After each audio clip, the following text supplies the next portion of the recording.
All right, my friends, here we are. It's another grad show. This usually happens on the Wednesdays. And yeah, we're going to get into it. I'm starting maybe a touch early.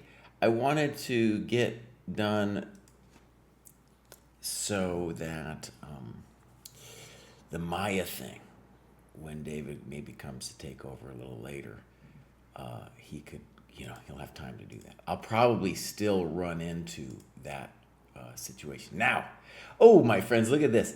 This is the first graduation show where we have this new amazing UI here. Look at this thing. So we look at the training plan so we can see his work that we want to do from today. And now, very important, Tom Wood, you are in the wrong cohort, bud. You're in the wrong cohort. So get that fixed, and we will see you on this graduation show. You just joined the dojo, looking good. All right, next up we have Manuel. I remember Manuel from his first graduation. Let's read what he says. When he first started chess in December 24, I thought I would reach 1,500 relatively quickly. And let me just say, one of the biggest problems that people have is they think they're going to crush immediately. And they might have some newbie gains, right? But it's usually harder than they think. All right, I've been teaching a long time, and that is definitely my experience. You can make the progress, but it's going to take longer. Now, I just realized I got to turn on some cold air. I'm going to be right back. All right, sorry about that, my friends. We were talking about Manuel. I now realize that you don't just learn chess quickly. It's much more of a long-term journey. A lot has happened in the last 100 ELO, and I'm looking forward to the next hard-won or lost ELOs. My first OTB tournament, great, in October, and everything else that may come. That's a great thing you're doing there. Big thanks also to the whole team for this great platform. Oh, thank you. I haven't visited a website more often in the last few months. That's what we want to hear. And thank you, Jesse, for the personal tips and how to make the 700 ELO video on YouTube.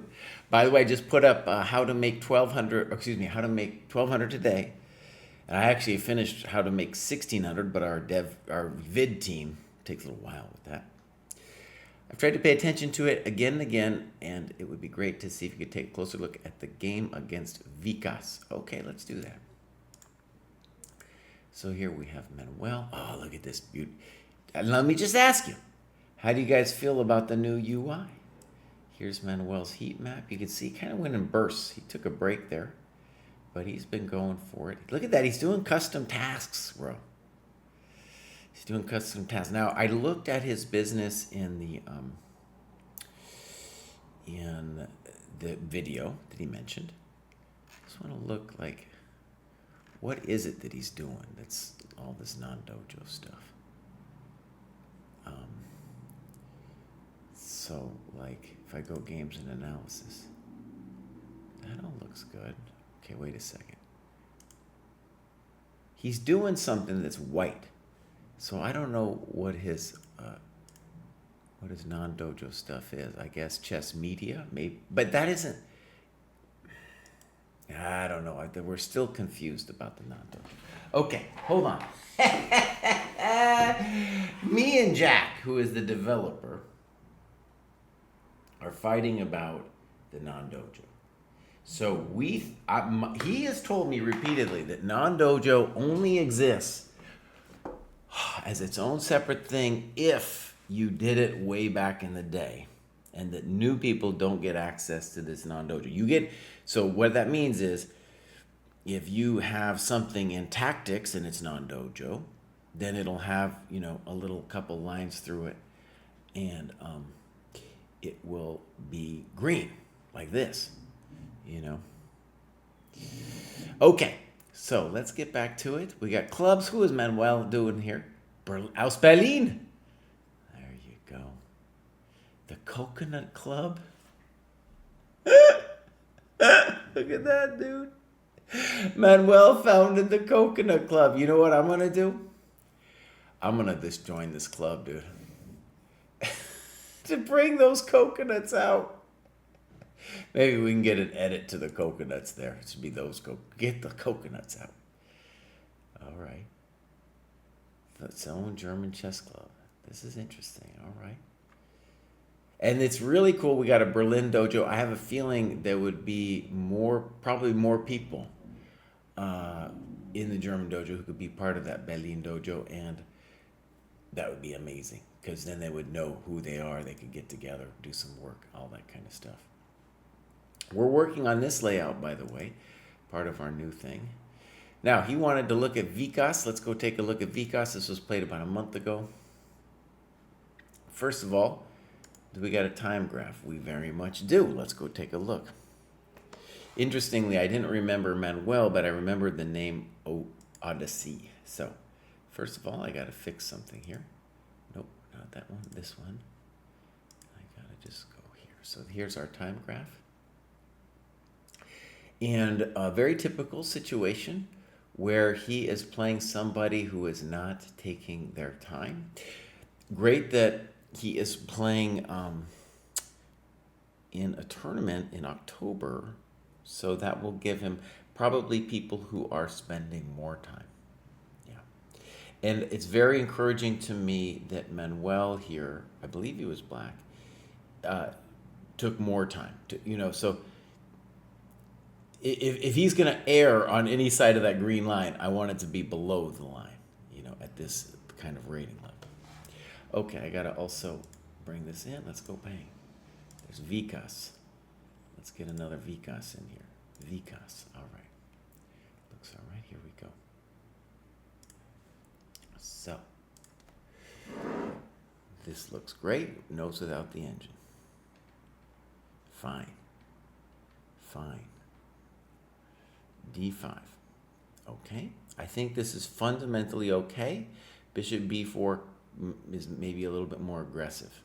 I think gives white a little bit more problems. But here we go. Snip, bishop C4, bishop B4. I think this is playable. It's hot though. It's hot. There's a lot of things going on. And knight E2. He says that's a good move. I don't think it's a great move. It's not a developing move, but honestly, it's also not easy to know what white should do here. It's a very prickly position. So, knight E2, he takes. I think I'm okay with that. Pawn takes. Okay, it's getting interesting. I like bishop E6 here. Good. Good. And now knight takes C3. He goes for it. Very fancy stuff. Very fancy stuff. It said, here I wanted to win his unprotected bishop. Still, I'm basically giving up a knight for a pawn here. So this is probably a mistake. Wait. Wait. Aren't you winning a pawn here? I mean, this looks like an exclam. Now, if it's not an exclam, it's because you are going to lose some development when this all goes down. Right? All right. I think it looks good to me. Discovered attack on the bishop. If queen d8, we have rook d8. And if this, then we have the thing called the Zwischenzug. Some people call it an intermezzo. But now that we're talking about the Berlin club, we're going to call it a Zwischenzug. Yeah.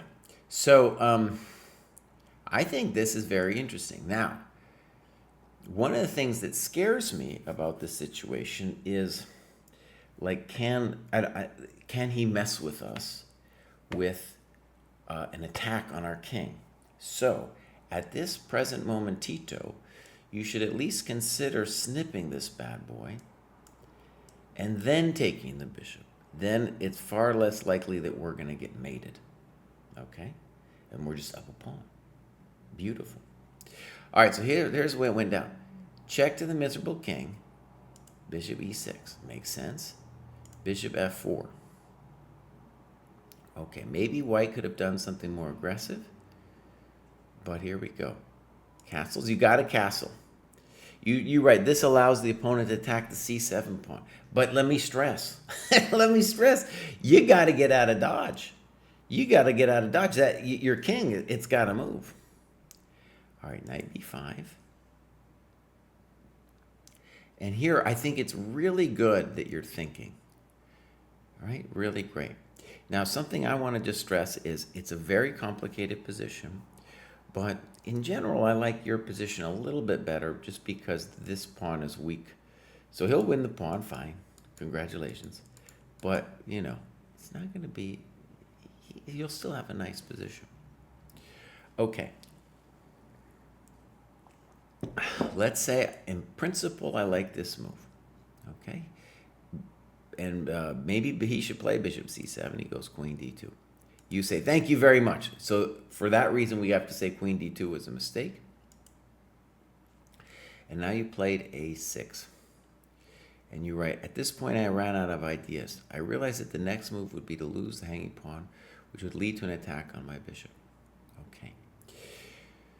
So let's take a look. If we were just going to give the pawn, then the way we should attack the knight is bishop c4. That way, when they take the thing, he won't have a little nasty attack on our bishop, right? So I think, by the way, that you have played, up to this point, a great game, a really strong game. And a lot of the things that you said were question marks, I didn't really have a problem with at all.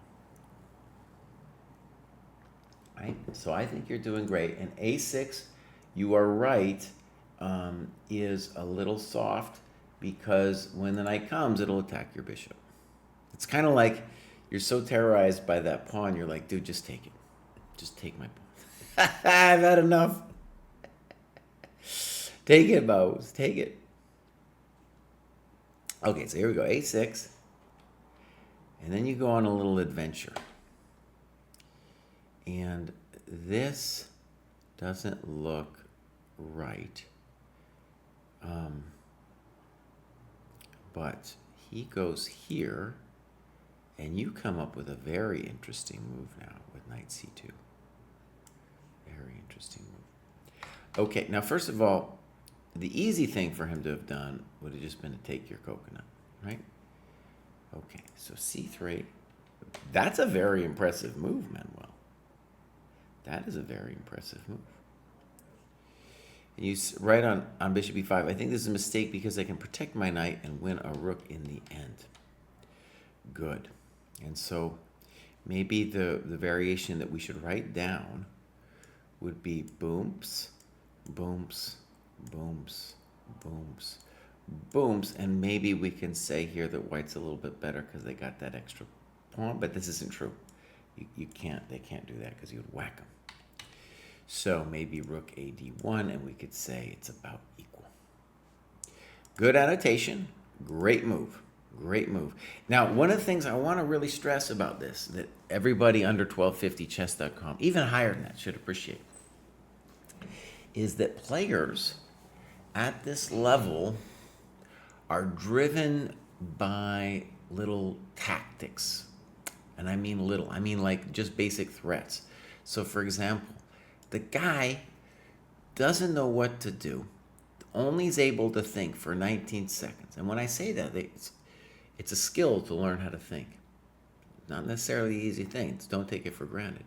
And this guy does it in 19 seconds, and he's like, well, I'm going to attack the queen. Right? Not thinking about queen g6, exclam, and now you got him. And now bishop d5 strikes me a little weird. Maybe it's okay. Maybe I can come around to it. The simple way to play the position would just be to back it up and say, buddy, you don't get nothing. You don't get nothing. You could also take on a2 and say, hey, that's a passed pawn pose. All right, bishop d5. And I think a variation we should write out would be snip, snop, rook b7, rook e8, and it's going to be a pin and win kind of thing. All right, so f3. And now you take on a2. You talk about bishop f3, that would be an exclam. Also, if you just put it back, it's just so happy. It's such a happy piece there. All right, so here we go. Boom, boom, boom. And again, the guy plays super fast, queen g3, and you take on b7. Now, I want to stress, when you're about to take, win on material, and this is the same thing about earlier when you were up a pawn, go ahead and trade the queens. Just make make me less nervous. You know, let's just clear it out first. Rook d1, king f2. You give that a question mark, but what do you want him to do? Now, let's just say queen d2, mate in 1. That's a typical Polgar mate. When I do the Polgar mates, I have little words, and I call this the slice and dice. The bishop got these squares, and then the queen dices them here. But, of course, you're winning this. And that's called checkmate. Yeah, buddy. So this is one of the many things that's cool about this is that I did the video on Manuel, aka Odyssey, and then he made it after I did the video. You know, so proving that the training program works if you do the work. All right, congratulations, Manuel. Next up, we got late to the board. Joined the cohort July 31st, 2025. And the most helpful thing for me is tracking the tasks I do weekly. Having a set of things to complete and choosing which one to do has been beneficial for a busy dad. I'm also liking the new profile view. Second most helpful thing, whoa. Oh, that's intense, dude. I got some work being done on this apartment. I'm moving from this apartment, by the way. So it's like they're doing it for somebody else. I don't know how bad it's gonna be. We're just gonna say that's a pretty intense sound, dude. I'm vibrating. You're not vibrating, but I'm vibrating. Okay. Second most helpful thing was how easy it is to sign up for the round robin tournament. Everyone in the round robin is ultimately going for the same goal, and we can simultaneously work on tasks at the same time, like post-mortem or annotations. Also, it forces me to reach out to other dojo members and schedule a classical game. Yes, I can easily fire up a classical game on Lead Chess or Chess.com. I fade away, thank you for following. But during doing a tournament with cohort members who are striving to improve pushes me. Example, dojo members are all training to play. Oh man, that's intense. Oh no. Oh no. Can't take it. Whew. Okay. Overall, I acknowledge that gaining an ELO at X date is doable, but I realized during my first month of trying to train, that this is an ultra marathon. And Chess Duel is the tool to connect, communicate, and play great games of chess. Cool. And late to the board is in the chat. I don't know, man. I might take a moment. You know, if he does it again. He does it again, I may take a moment. Okay, let's go late to the board. He is in the chat here, which is super cool. And, oh no. All right, I'm going to take a break. All right, my friends, they have told me that they are done. Whew, here we go. Late to the board, just started, graduated, late 20s, busy dad and developer. Dude, if you want to do some developing, I know you're busy, but we need some help. We need some help, bows. All right. What is this website? This is the Dojo, Chess Dojo. ChessDojo.club if you are interested. We're going to look at clubs for later the board. Let's see where he's at. Lifting heavy things, bro. God damn. Let me just say, it stuns me every time. There's only 34 members in here. And these are the people who are doing the most progress. I don't think it's an anecdotal thing. I'm just seeing it again and again, almost every grad show. And think about it, there's only 34 people. So if I see somebody every grad show lifting heavy things, hey, buddy, I think that means something. What do you need help with? We have a list of 34 dev projects, okay? So anything you might imagine, we need help, okay? We have the ability, we have some people maybe helping us already, but it's been kind of hard. We don't have a lot of money is one problem. Also, it helps if you know something about chess, right? Maybe if you know something about the program, that helps, in helping us design things in the program. All right, let's look at late to the board. Let's go my games.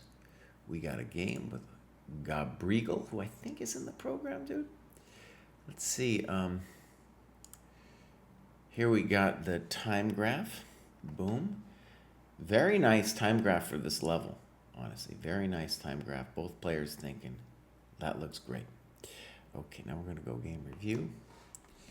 So, beautiful. All right, so here we go. Late to the board is playing black. Fine chess so far. Now, e6 is a little scary because of this knight e5 move. a6, okay. It's getting a little touchy. It's getting a little touchy over here. Knight c6, queen d7, good attempt. Good attempt. Bishop a4, and now b5 I think is a blunder because we are losing our coconuts. You must play pawn takes knight. You must play pawn takes knight. Because here, b5, I think you missed this move, knight e5. And now you're lost because you're going to lose a piece. This doesn't help the situation at all. Now, the easiest thing from White's perspective would be to trade queens. Take that thing, let him take this coconut, and then take that coconut, and White's just up a piece. White does this, queen e7, it's not a pretty move. Bishop b3. And then amazingly, yeah, wait a second, bishop g4. Bishop g4 there. Yeah, he should have taken on d7. So, mistake. We're out of dodge. And then we didn't lose a piece. Incredible. Incredible. All right. Knight d2. Queen b4. And you're right, I thought this would pin the knight, but after reviewing this move is a blunder. And knight c6 would win the queen. Now, by the way, this kind of queen move is typical for this level. Now, you're in a hard spot because, you know, your queen's got to get out of the way. But this is very typical, and White would have to think to find knight c6. All right. Oh, Skebix, that would be great, dude, if you could help. It would be great. I would say the best thing you could do, Skebix, is just say to Jack, dude, write Jack and be like, dude, I'm ready to help. Show me a list of things, and Jack, do a4. At this moment, I felt like I was using the queen too much. That's right. Here it's nasty because White is so much more developed here. It is a difficult situation. Maybe b4 here. So that's unpleasant. Might as well try. Good. g3. That's probably not it. g6, okay. Good try. You're trying to make it work. g4, amazing. Check to the miserable king. Take that, baby. He went off pawn grabbing and moving pawns around g3, g4, not thinking about what was going on in his position. And what happens? The lady penetrates. That's why a lot of players, like to move their queen out early in the opening because they've had this kind of success, and they're like, she's going to ping pong around, and you're not going to find knight c6, and bam, gotcha. So well done, and also really nice use of time by both. I feel like Gabriel's in the program, but I'm not 100%. Okay, well done, and now we have a Fico. Fico says, it's my second time graduating this cohort. Was in a bit of a slump after graduating to 800 for the first time a couple of months ago. Two main reasons, in my opinion. One, I spent less time studying because I didn't enjoy the new tactics recommendations as fun. Found the Chandler books too passive compared to everyone's first chess workbook and struggled to stay motivated. As a result of studying less, I lost a few games in a row and dropped ratings so abruptly it was a bit scary. So I'll tell you what, Afico, what I will do is we keep a list of all the complaints about the books. and I'll say Afiko. So we do we redo the training program every year, and somebody gets, usually right before we do it, maybe like a month or two before, we'll collect people's feedback. But we'll start writing it now. Okay. I didn't notice right away, but it's a rating bracket where you can easily lose 11, 12 points at a time. Once I got back to playing and realized I could also win point back faster, I lost the fear of losing. It became easier to focus again.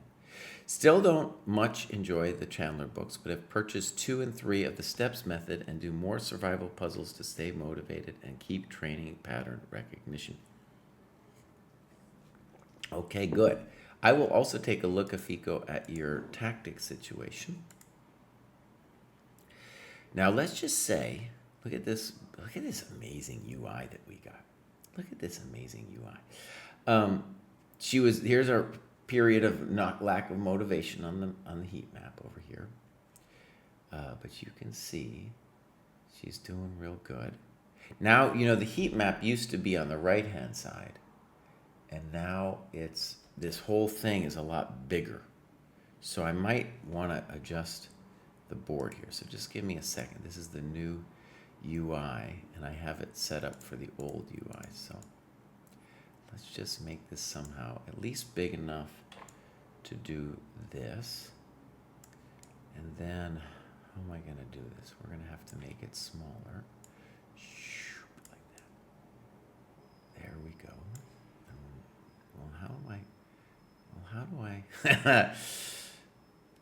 I would have to, I don't want to, won't let me go down anymore. How are we going to do this, buddy? So, problem is that in terms of what I want to grab, it is too long. It's too long. Maybe what I could do actually, let me just think about this for a second. If I put the window browser above, then I could do it like that. That's obviously defeating the purpose of this whole thing a little bit. But let's see. I got an idea. So let's just say new template for grad show. That way I can get to capture elongation. Okay, so I'm going to fix that later, and I'll tell you what we can do. We can move the video above so you get to see my beautiful face, but we'll just use this grad show like this so that we can see all the beautiful things. Okay, so one of the things just to see about Afiko's rating graph is, like a lot of players, she went up real fast, got some great gains, and then, it took a momentito to get up here. And, she finally did it, so that's great. And we'll see. I think in general, people's rating graph, it'll still go up. It just might not go up at this amazing rate that when you first start the dojo. Also, maybe there was truly some frustration with the dojo. She was like, Chandler, what are you doing to me, buddy? Yeah, I think they must have demoted themselves maybe right there. Boom. Maybe she was like, I've had enough. I'm down. I got down. Okay, so let's take a look. So clubs, I think she's in Europe somewhere, the French, yeah. And we want to go training plan. Oh, look at this beautiful thing. Look at that beautiful thing. And we want to go look at her tactics real quick. So she has some more maiden twos to do. That's very important. She's yet to get the survival score. And let's show completed tasks. She did do the puzzle rush benchmark. She wailed on it, actually. Okay, so that's all happening, and she despises this how to beat your dad at chess. Now, I will say, I I actually didn't like that book that much either. But so many people loved that book that I was like, who am I to say? Who am I to say? Chandler's the guy who did this, How to Beat Your Dad at Chess. Very popular chess book. People loved that thing. What I don't like about it from my didactic point of view is there's not the puzzles. I want puzzles. I want puzzles that will be challenging for this kind of level. So I have a lot of sympathy with what Afiko's saying. I had a copy because I usually buy all the things we have in the program, but I think I gave it to my young friend. I'm gonna get that back. Actually, he didn't read it, dude. He didn't read it. Hey, get How to Beat Your Dad back. See, I'm writing all of them. This grad show, by the way, it's more than anything. I use the program too, but more than anything, it helps me think about the program. Think about how people are interacting with it and all that kind of stuff. Okay, so this is looking good. I understand her complaints. And, when you look at her tactics anyway, it's just these two things that are going on. She has played loads of tactical games, of classical games.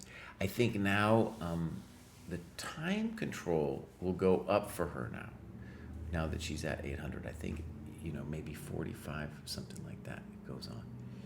So let's go take a quick look at that. So if we go games and analysis, and if you hit this one, right, 800 is now 30-30.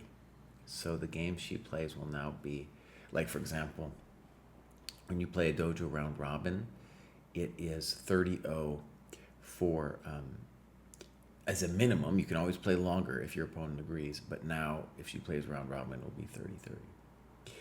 Okay, great. Let's go take a look at some of Afiko's games, or one of her games. And so, let's go, if I click this, and I go, date created. Oh God, that was complicated. Just date, please. There we go, okay. So let's go this one, boom. And we'll take a quick look at the time graph. And both players moving way too fast. Oh, wait a second. Something's gone wrong. So, Afiko, I want to say that right here I see two main problems. I see that you didn't do a lot of work annotating. We're going to look at a different game. But also that you're moving too fast over here, right? Way too fast. Now, I didn't really review this game. I don't know. I shouldn't have even marked it as a review. Let's see if you got a different one, though, where you did some more work. Okay, good. So this is a little bit better. Let's check. Oh. All right. So, sorry about that. We're going to keep it on the time graph. This is the next game. You didn't need to see that other game. It didn't have any annotations. That was the problem. So, this is Afiko, and she did much better with the time here. Still playing too fast, but much better than her opponent, who is likely one of these online chumps who is just moving super fast. Okay, so let's go game review. We'll go fine, aggressive repertoire, poor, and you're going to get a lot of these moves at this level. Good, fine.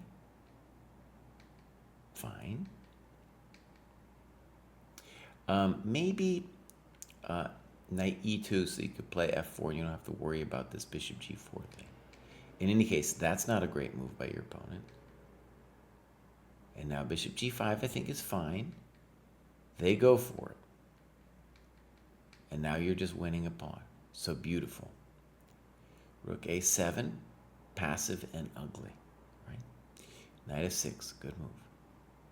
And now you go back to d5, which I like less, and you say knight h5. Didn't see this move during the game, probably because I saw king g6, but not the easy fix, g4. Good notes. And the other thing, by the way, you're still doing great, but the other thing to appreciate, actually, the other thing to appreciate is that you can get whacked by c6. Knight d5, f5. And that's actually a pretty good move. That's a pretty good move because you don't have time to play knight e7 because then this would happen. Excuse me, here. So that's a good move. Exclam. ef5, rook f5. And now I think you need to play something like knight e3. Castle's definitely poor. This is a bad move according to the engine, but I thought it would do a good job of surprising the opponent and getting one of my rooks out at the same time. I realized I was hanging a pawn, but didn't feel like it was a big issue. Okay, so the main reason we should be super suspicious about this is twofold. One, we don't want to give away a free coconut, but just as important, that rook's evil. That's a strong rook, man. We don't want to be giving them no strong rook, right? Now, if we were going to do this, I think a clever move might be rook f1. And the intention would be that if rook g2, then we go knight e7. And the deal is we're hoping to play for mate with rook f7. It certainly looks like it's very dangerous for black. Okay, we'll go rook f7, bring the other rook in. We want our rook on the 7th, right? Okay, g4, c6. And now that's a nice move because we would really like that, and now we don't get it. So knight c3, a5, poor move. Not developing.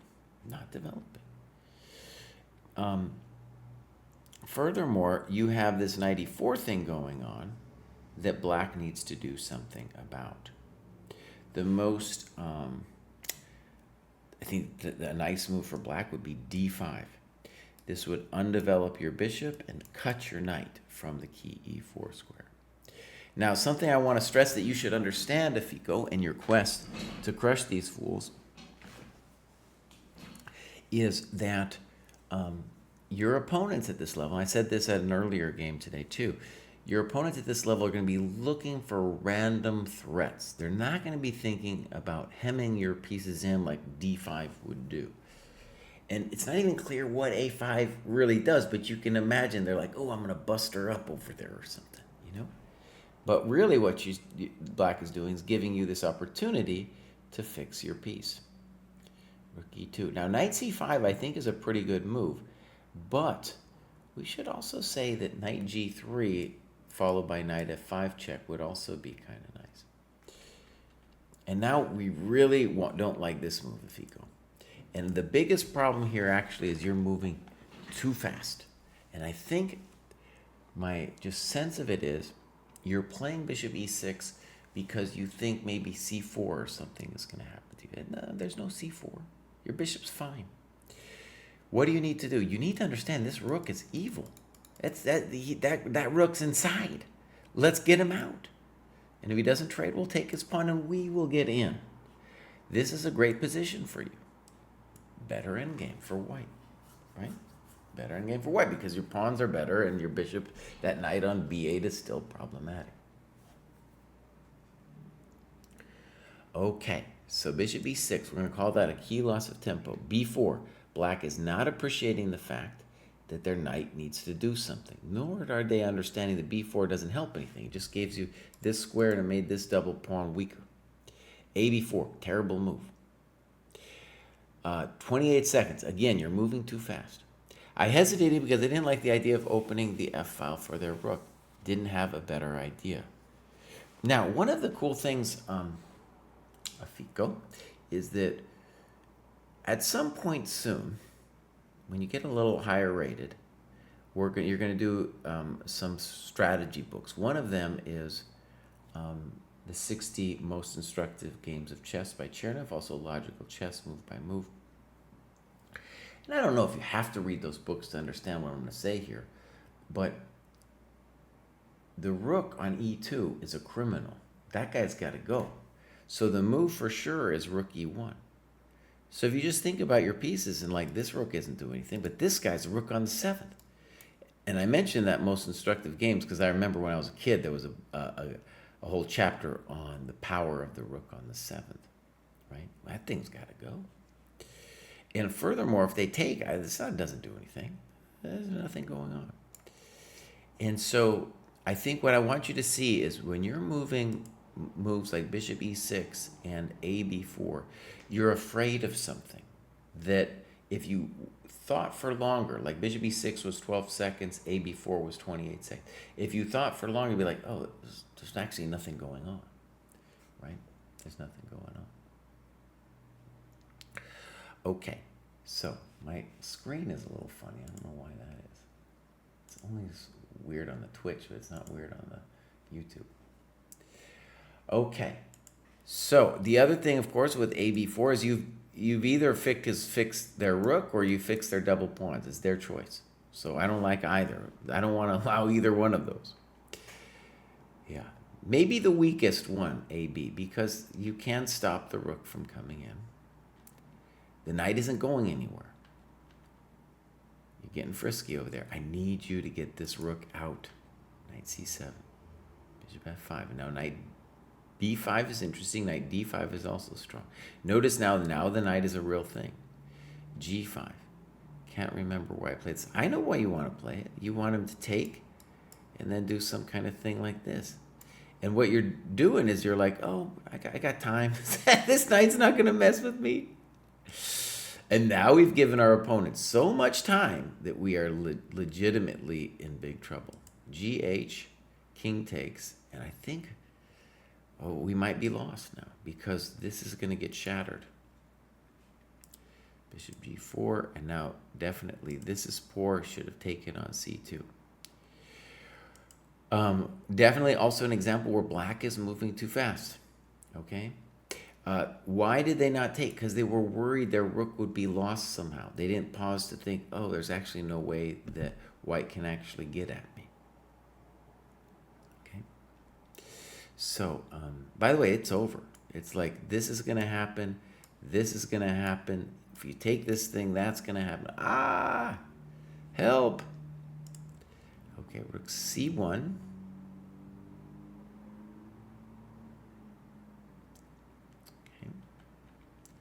b3. And now you play an ugly looking move, but I get it. Bishop d1. Okay. Notice, black now needs to think about something creative. Okay? They don't. What does he do? He just ends up trading everything. So think about what happened. He just activated your bad bishop on d1, your rook on c1, traded off his major trump, which was the rook on the 7th rank. And now, Afiko, here's another thing. I want you to think about this. A key way to improve for you is going to be to analyze this kind of position. Maybe it looks dull. Maybe it looks as dull as Chandler on a rainy day. Chandler on a rainy day. It might be that dull for you. Okay, I understand. But this is actually really a big deal. And notice, both players kind of think it's dull. They're moving so fast. At a GM level, I tell you, you look at this position and be like, I got to think. There's a lot of different plans to be had. There's whole calculations that have to be done here. All right, rook a4, superficial move. Now, I would say there are two main choices for you. One is pushing this bad boy, and one is what you played, king c3. Now, let me stress why chess is so hard in a position like this. You've got a passed pawn over here, which is going to tie the king down to blockading it. And while the king is tied down, we want to do some drama against black's pawns. Now, let's imagine rook g4, king c3. My sense of this position, it is paramount for black to prevent us from going king c4. It's not totally easy to move in this position for black, though. Okay, maybe e4 they should try to play to try to level it out. But even then, I think it's still going to be pretty complicated because your king is closer to those coconuts, right? As an example, boom, boom, boom, boom, boom, boom. Should be winning for white. It is winning for white. We will take this thing here. But that's the kind of calculation we need to be thinking about. So, let me stress this. For you to progress to the next level, there's a science here of what to do. You need to use your time, and you need to do deeper annotations, especially if it seems boring to you. Especially if it seems boring. I promise you, this is hard. Okay? Rook d4 doesn't seem right to me. If I'm black, I think the main move is king h5. Then I've got the pawn firmly in my grasp, and I might be able to take it. Furthermore, it's not clear what white is going to do in this position. Okay. And this would again be kind of a thing to analyze. Should white bail with rook e1? Maybe. Maybe rook e1's real interesting. Actually, look at this one. Let's take with the king. Oh yeah, this is interesting. Rook e1, look at that. Suddenly, suddenly we got some stuff going on. Rook d4, b3, king h5. Maybe rook d4 was actually, I don't know, I don't think black planned this out, but maybe it was actually kind of clever. Now, if we go back to b3 for a second. Black is trying to hold the business like this. So b3 is just a plain waste of tempo. And so the move we should consider is rook e1. And if rook d5, then we can do a Manhattan transfer over here. Now, it doesn't mean we're winning, but we are giving black the business because black can't move away from this pawn. And it's going to be hard to move. In fact, let's do a couple more moves. King h5, king c4. He can't move the rook, I don't think, so he's going to have to sit. Now, will there be some way for us to get at him? Maybe not. Maybe not, but this is a pretty hot position for us to think about, to analyze. King d2 doesn't do anything. e4, now we're in trouble. Oh no. c4, terrible move. Now we're equal again. Rook c1 is what I want you to play.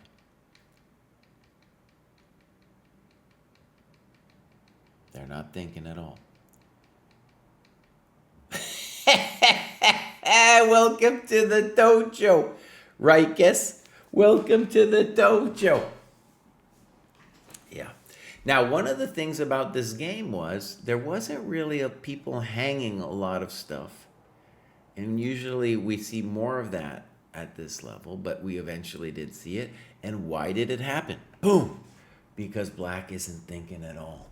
They're not thinking at all. It's a major problem, right? It's a major problem when you can't think.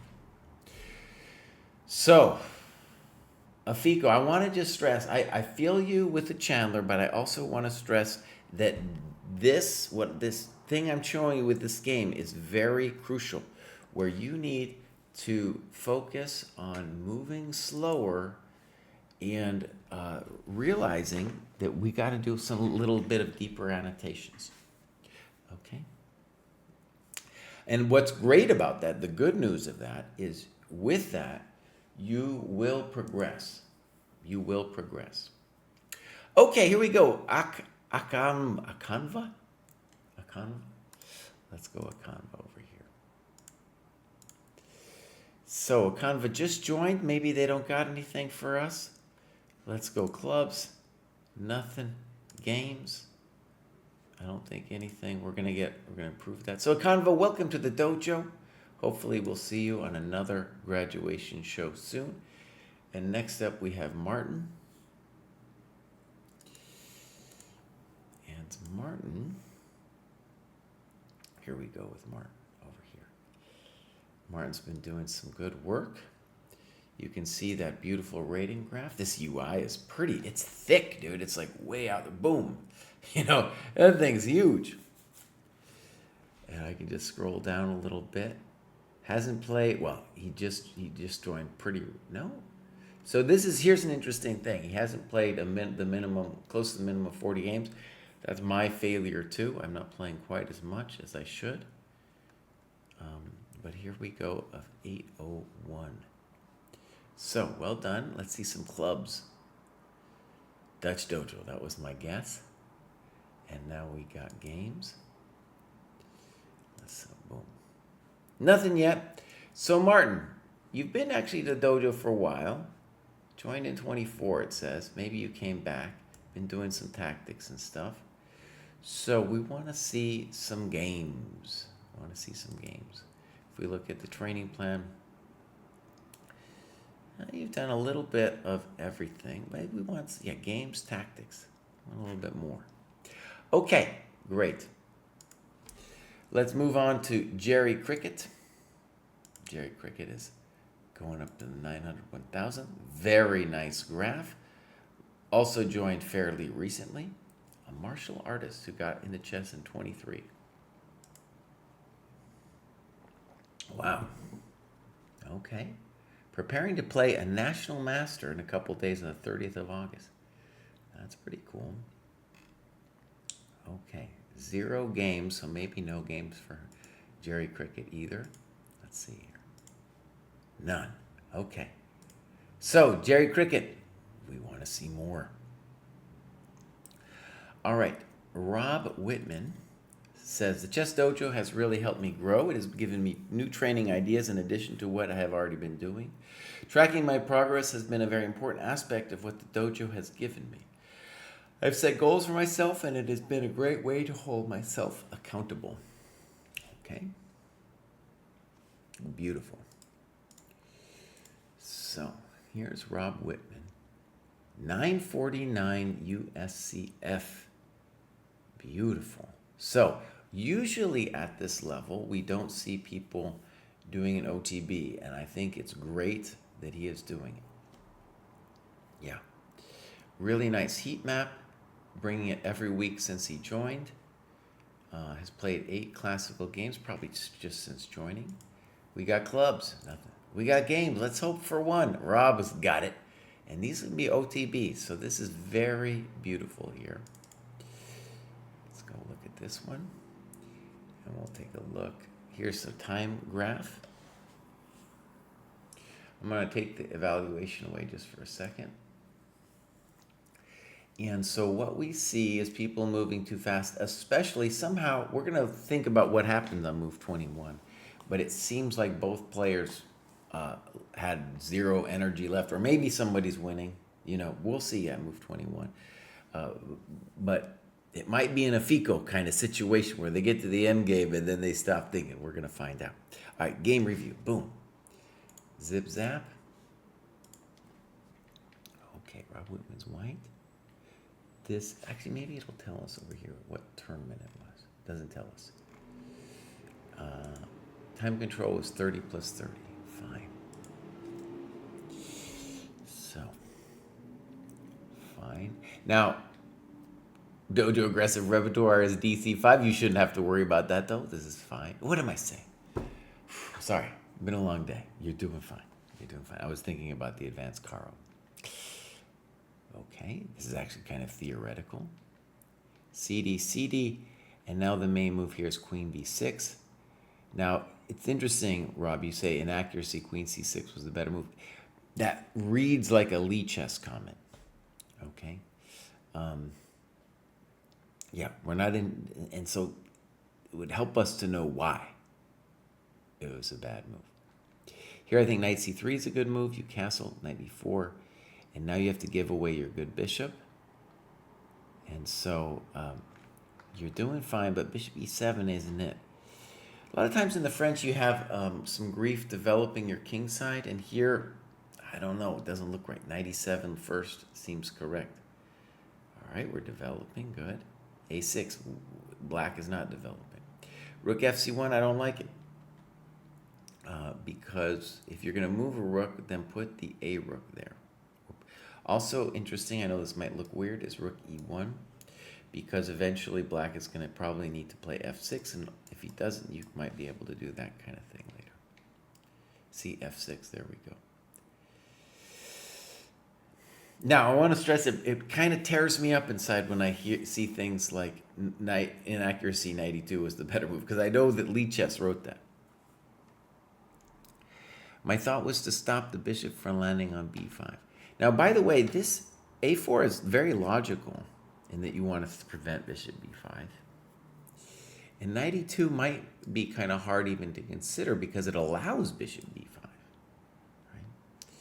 But the point is, we want to get at black before they develop their coconuts. In particular, we want to get at them before they castle. Fe5, controversial. Now you actually have a little bit of a question mark of what to do. And you, after 95, you write, review this with my higher rated friend. He said, before I took with the knight, I hope you played DE5. Well, no, sir, I didn't. I thought the knight was better for a couple of reasons. The knight is looking at his light square bishop. I thought this was a powerful outpost. The e6 pawn is weak. Now, let me just say, I don't know how to take back myself yet. The argument for DE5 is that you are giving grief to the knight on F6. If you play knight E5, black is also going to have an easy enough development with knight F6 followed by castles. So, this is one of the reasons why this rook FC1 and A4 was a little slow. Okay, 95. I'm not sure which one is best. I think they both have merit. F3, don't like it. You notice all these pawn moves you're making. All these moves you're doing, giving black time to castle, which they finally do. Okay, and now it's like, here's your plan.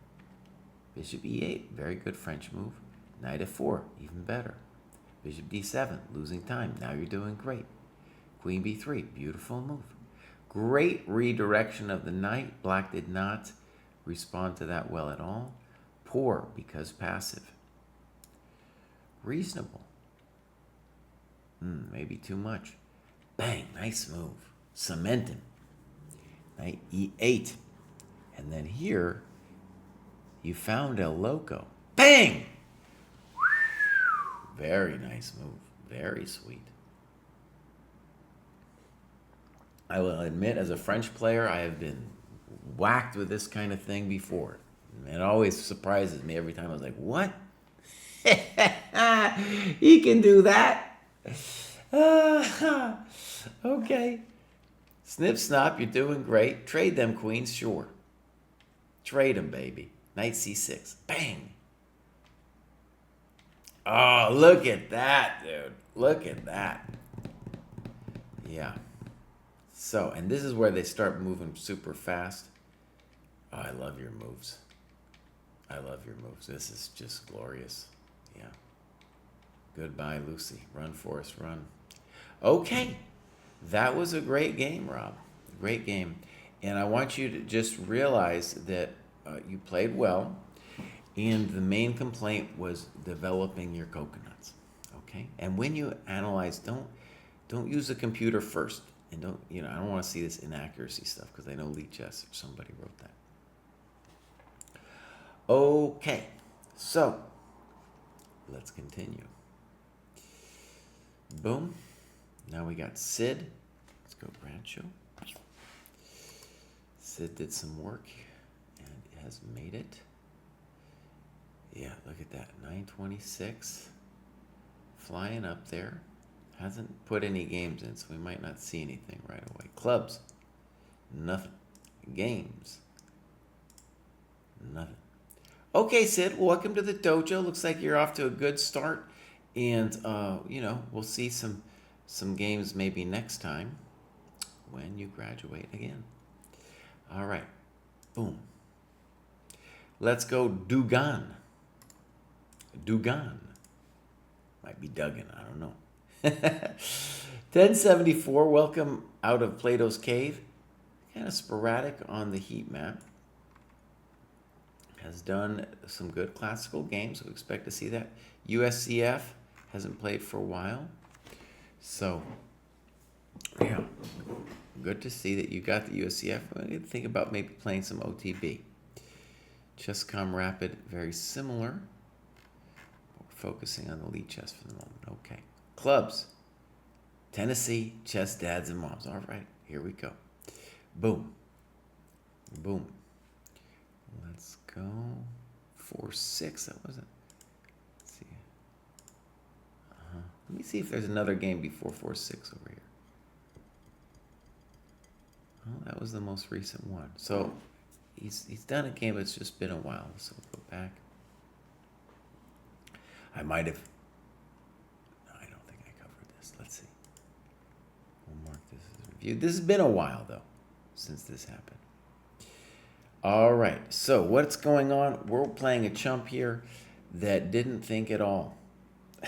They didn't think at all. Rating 0. Okay. And Duggan thought and thought well. So that's very encouraging. Hopefully he wasted this fool. Game review. There we go. Fine. Fine. Fine. H4. No statistical evidence, but my feeling is that I usually lose perk games when I get hit with a kingside pawn storm. Okay. Good.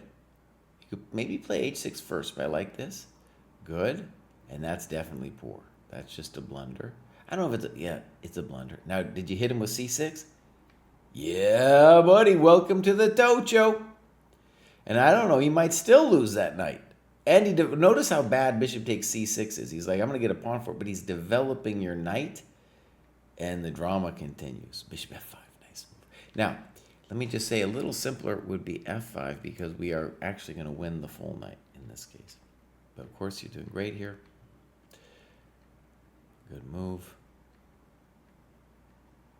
Oh, you're just coming for him. Take it easy. Dang, you're trying to mate him. It seems like this will be a comfortable win. My plan is to play queen b4. Oh, wait a second. So this is one of these 3-day games or something? Huh.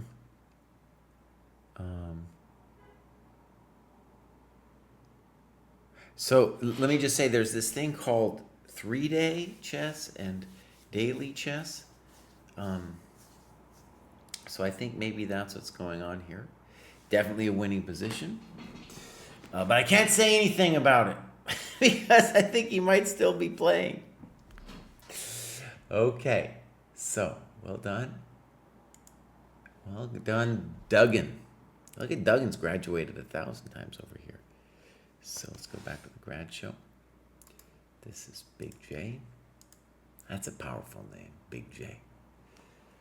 So, Big J's doing a German rating system.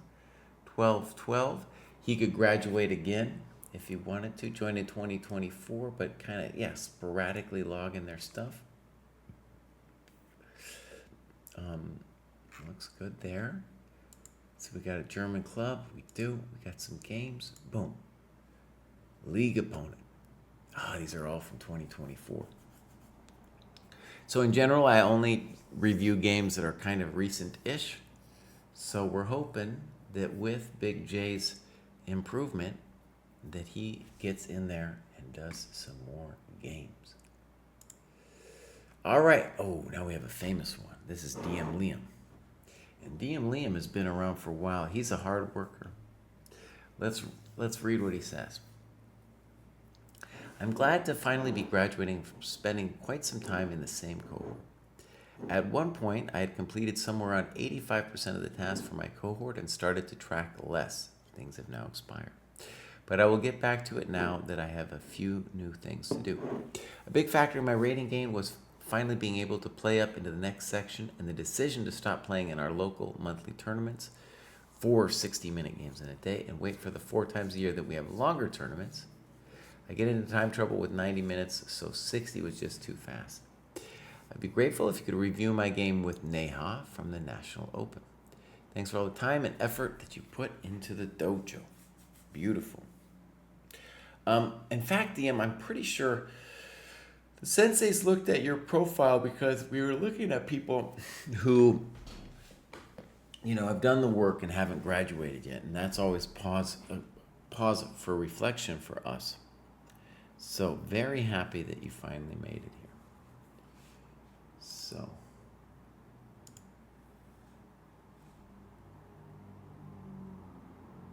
All right. So DM Liam. Boom, boom. USCF 1107. Beautiful. Playing 2023. Look at this. That's a great one. Look at this. Now he's a 30-something-year-old grinding it away. Beautiful. Okay, so here we go. He is playing his classical games. He's done a lot of his stuff. Already going into the next cohort, that he's already got a lot done, so that looks great. And here we go, clubs.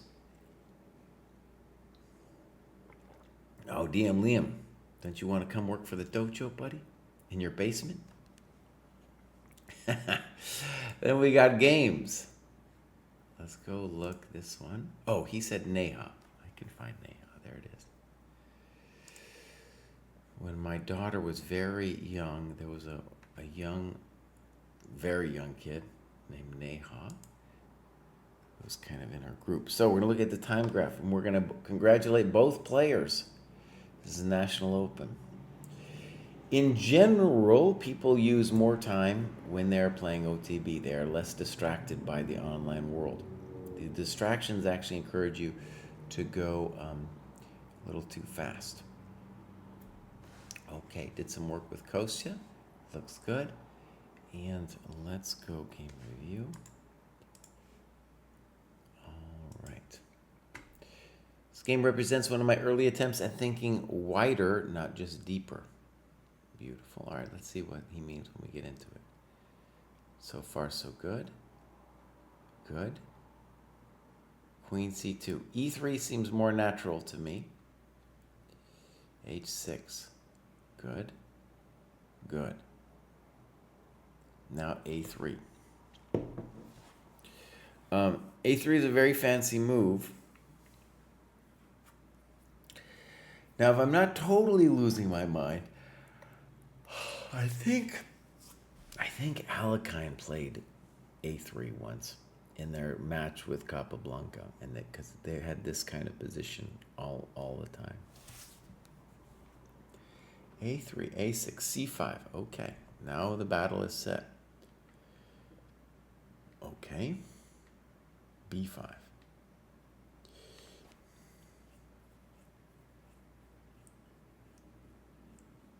I would, if I was black, I'd be interested in pursuing the question of E5. Does E5 work? Poor. We got to develop our bishop on F1, buddy. We must play the bishop out. Poor. Allowing you control over E5, not even trying to get E5 in. Better would be A5. Good move. Passive. Thank you for developing that coconut. Thank you very much. And that's probably a good move, just to get out of there.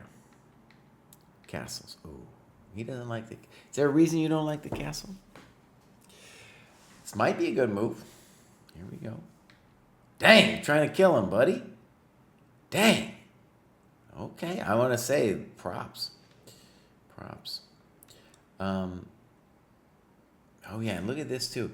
If black tried this, we just go back and the knight has no way out.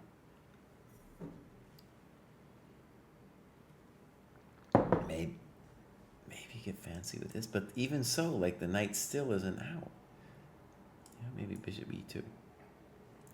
Okay. That's a very nice move. And now we're just going to win a coconut. F3. Whoa.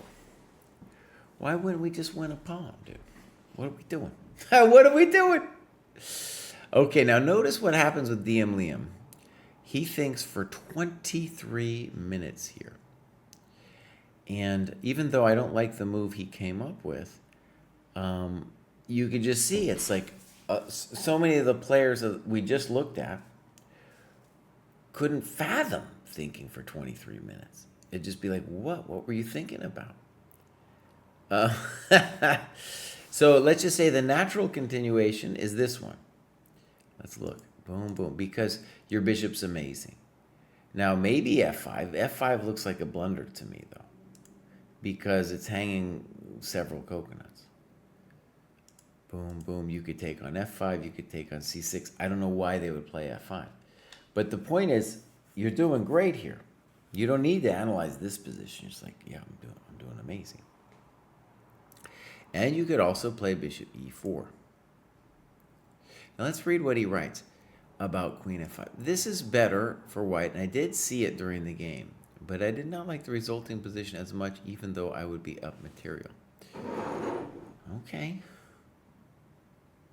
No, all this you should be so happy about, because his king is all messed up. You're winning pawns. I would say this is a clearly winning position for white.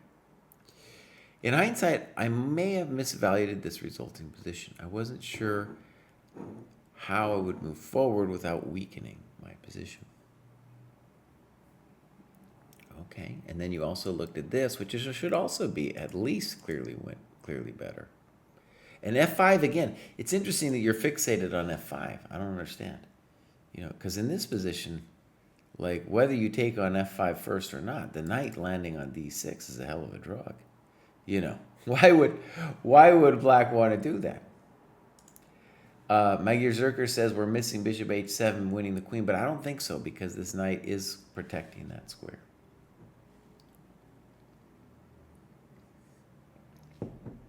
By the way, I think I tried to allow these little things. I don't know why I didn't like it.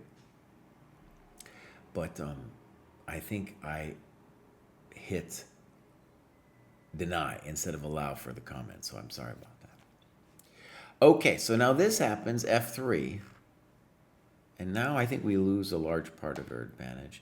And f6, maybe black is even better after f6. So boom, boom, boom. Rook f8 makes sense. Now white needs a plan that's not easy. Castles. And a5. a5 or bishop e8 both look interesting. f5 is not it. Good move, g5. hg, hg. No, don't do it. Don't do it. So black has just opened up white big time. Big mistake. Great move. And now black should be mated with any queen move to go to h2. Good move. Bishop e8, and now we want you to find rook h8. Did he find it? I can't see it yet. Here we go. Let's go, baby. Bang! Ow! Welcome to the dojo. Great game because, where it was really decided was black went pawn grubbing, and that just made his king position so terrible. Yeah. Now, one of the things actually I just want to stress, because you're going to get this kind of mistake again and again, is black doesn't see how to really improve their pieces and is instead thinking of threats. So threats instead of improvement. So this improves the bishop. This improves the rook. So it's one of those moves. f5, I don't know, he's just messing with you or something. Okay? And then this one to win the pawn, activating the rook. Why does he do it, though? They're like, well, I need to do something. I need to win a pawn. Oh, and then it's going to be a real welcome to the dojo. This is a very nice finish. Bang! Very nice. Okay, so that was well done. All right. Beautiful. And next up we have Burke Delar. Now we send a newsletter out every month, and I try to quote somebody in the program, and I quoted Burke Delar here. For me, Chess Dojo was a turning point. I first discovered it right before a regional OTB, and it helped me realize what I actually needed to improve. I started chess in 2017 at 18, but kept stopping and starting, often studying the wrong way with materials above my level. It's very common use of Kavutskiy, which left me frustrated. By the pandemic, I reached 17, 18 online, but in my first OTB event, I played terribly and learned the hard way that online is not OTB. This year, after a long break, I was invited to the same tournament by a friend. I scored 3.5 out of 7, but more importantly, I had already found ChessDojo and my perspective changed. Instead of chasing rating, I focused on real improvement, understanding OTB demands, and building a solid foundation. Structured plan pushed me to go back to basics and fill gaps I had skipped before. Even while working full-time, the program gave me direction and confidence that I can truly become a better player. Thank you, Burke. That was a nice little note. And as you can see, Burke is flying up there. And joined the dojo recently and has just been crushing it. Looks like games and tactics. And that's the kind of curve we're looking for, you know? Okay, so clubs. Heat map heroes. There we go. There we go. He's gonna go for it. Heat map heroes. Sometimes they try to do something pretty, but mostly they're just trying to log something just about every day. Games. Okay, here we go. Let's click this bad boy. Now, I don't know. We got to fix this My Games thing. It's all messed up. These should automatically go into My Games. All right, so this is against a no-name. This looks like an OTB. Time, we don't got time. It's sometimes difficult to do the times as an OTB. Understood. And weird, right? Knight f6, thank you very much. E5, very nice. Hit him with d5, baby. Yeah, there we go. You don't develop, you're going to get punished. Good move. Now, again, notice that's just playing for some tricks. Just going for tricks. Bishop c5, frisky. I think it's okay. Castles. Oh, beautiful. What I really like about this is Black is saying, look, buddy, you should have learned to develop. And now you're going to get punished. So, boom, bang. I would suspect we're now winning. Queen d3, bang. It's over. It's over. Maybe White could have tried to survive a little longer with Queen d1 instead of Queen d3. And now I'm unhappy with rooks. No, I'm not. It's fine. Knight c2 looks crushing, but this is fine too. That wasn't it. Check to the miserable king. And knight g4, what are we doing? Knight a1 might have been better here, but I wasn't interested in material. Well, okay, buddy, look. That's a whole rook, bud. That's a whole rook.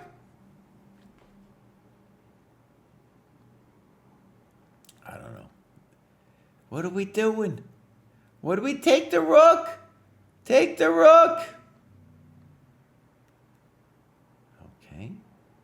Knight e5. Queen f6. Queen f5. And now you got it. Boom. Check. Mate. Very nice, Burke.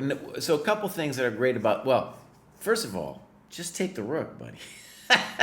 You don't have to be a genius. Yeah, you don't have to be a genius, Burke. But what's very nice about this game is that you punished somebody for not developing their coconuts. Games like this are what inspired me to do the course Mastering Time in Chess for Chessable, where I just saw so many games in the graduation show where people weren't developing. And then I realized, especially at this level here, okay, 1200 dojo, that we're going to get this situation again and again. So we should practice it. So that was what that was about. It was all dojo games. Boom. This is a nice one. All right. That's what they get, Burke, for messing with the dojo. Okay. So next up, we got Joe. Joe doesn't tell us anything.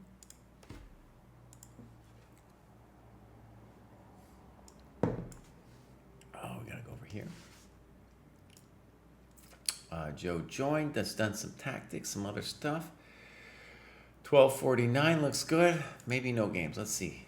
No clubs, games, nothing. So Joe, We want to see some games, buddy.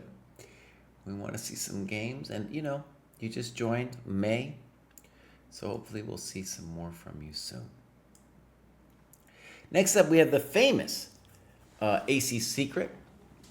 And he's graduated many times. And writes, I've watched the previous graduations videos at YouTube. Krai's commentary is phenomenal and greatly improves my chess. Thank you very much. Is there a dojo service like this where a sensei reviews submitted games aside from the weekly graduation? There is. There is. In fact, I should check up on it. So how does it work? I go like the scoreboard.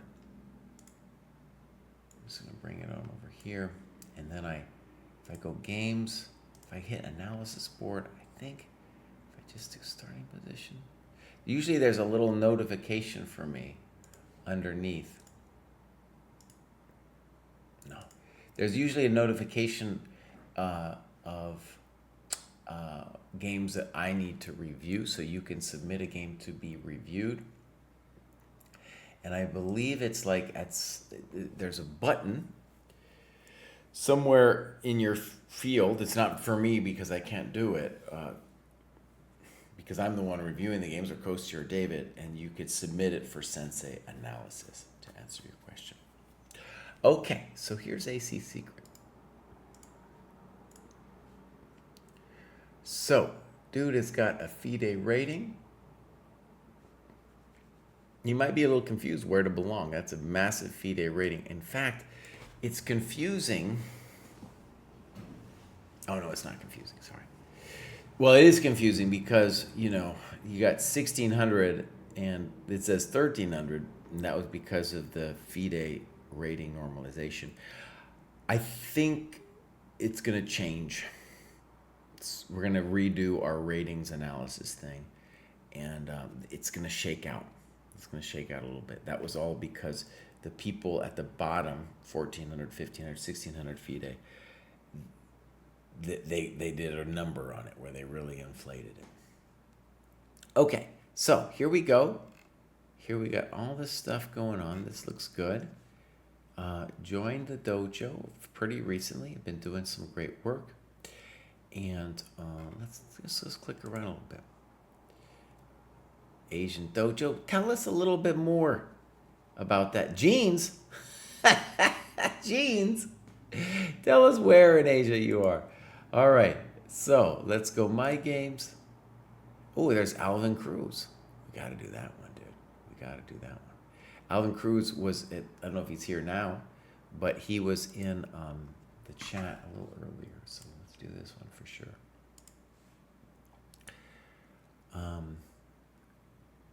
Oh, this is interesting. Round 2 of the Philippines National Elimination Men's Division. Now, maybe it's a different Alvin Cruz. I don't know. I got a good chicken meal before this match. Okay. So, wait a second. I have a feeling that AC Secret is Alvin Cruz. He is the famous Alvin Cruz. Okay, so I think I understand. Time we don't have because I guess it's going to be a actual game, like an ODB. And here we're into it. Snip. Good. Fine. I like knight f3 a little better. It's okay. Testing. And you might have missed that move, right? c3. Okay. Okay. You're developing. Good. A little weird, but I understand. Maybe knight e4. Okay. Knight b6. This made the pin possible, you right? Okay. Knight g4. Good. You could go back to d5 if you wanted to now. Bishop h4. Superficial. And now I like that move a lot. Knight e5. Notice what happened. Black took forever to do their stuff, and now it's not just a pin. We have a beautiful knight on e5.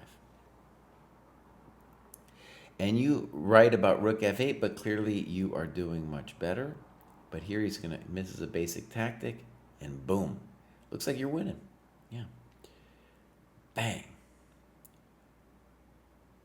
Queen d8. And you say deactivating the queen and removing rook at d file.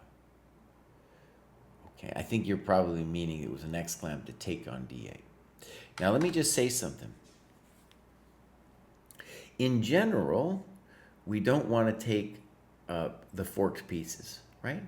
Let him beg. Let him beg. Play b3 first, for example. Let him beg for us to take it, because he has to move one of the rooks and then we'll take it. We're in no hurry to take that thing. Good. Notice he couldn't go to d6 before. Good move. Simple chess. Okay. 94, good move. Thank you very much. It's nice for us to trade. Good. Okay. Good move. Good move. Check to the miserable king. Simple chess. That wasn't it. Check to the miserable king. Check to the miserable rook. Very nice play. Okay. So, well done. Unfortunately, I have to admit, I did not put that into the game review modus, but you could basically see what we were doing there. Okay, I'm getting a little loopy. Sometimes when we do this graduation show, I'm getting a little loopy. Let's look. We got so much left. Are you guys trying to kill me? Are you trying to kill me? Are you killing me? All right, here we go. The major. First graduation. I might actually do it that I go to. Might finish it tomorrow. We'll see. The major says, first graduation with my USCF rating.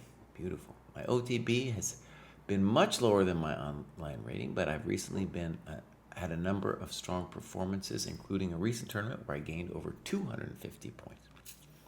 This puts my OTB around my peak Lichess tactical rating.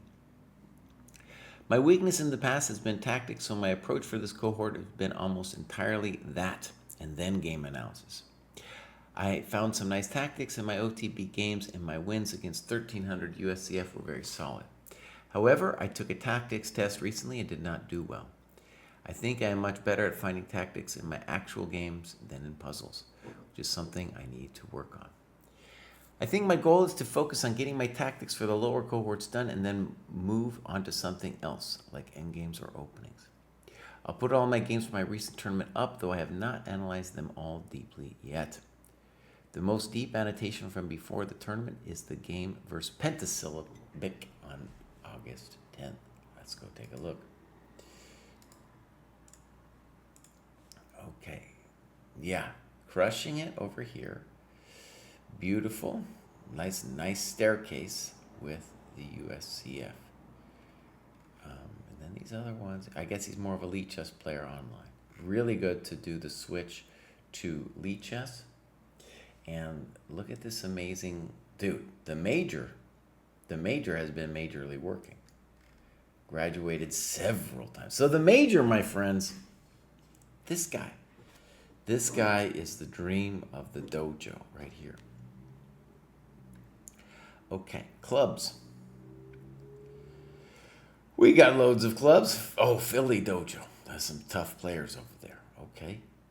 And let's go over here. Games. And I think he wants me to look at Pentasyllabic. There we go. Some deep analysis. Let's first look time management. Boom. And my good friends, we can see that he is playing some chump. Moving way too fast, and he did not get sucked into his opponent's poor time management. Well done. All right, beautiful. Let's get into it. Fine.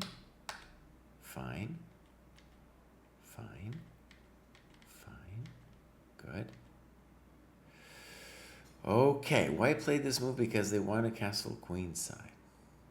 Okay, so, yeah, this is very frisky, And I guess bishop g5 is the intention. Castles definitely seems correct.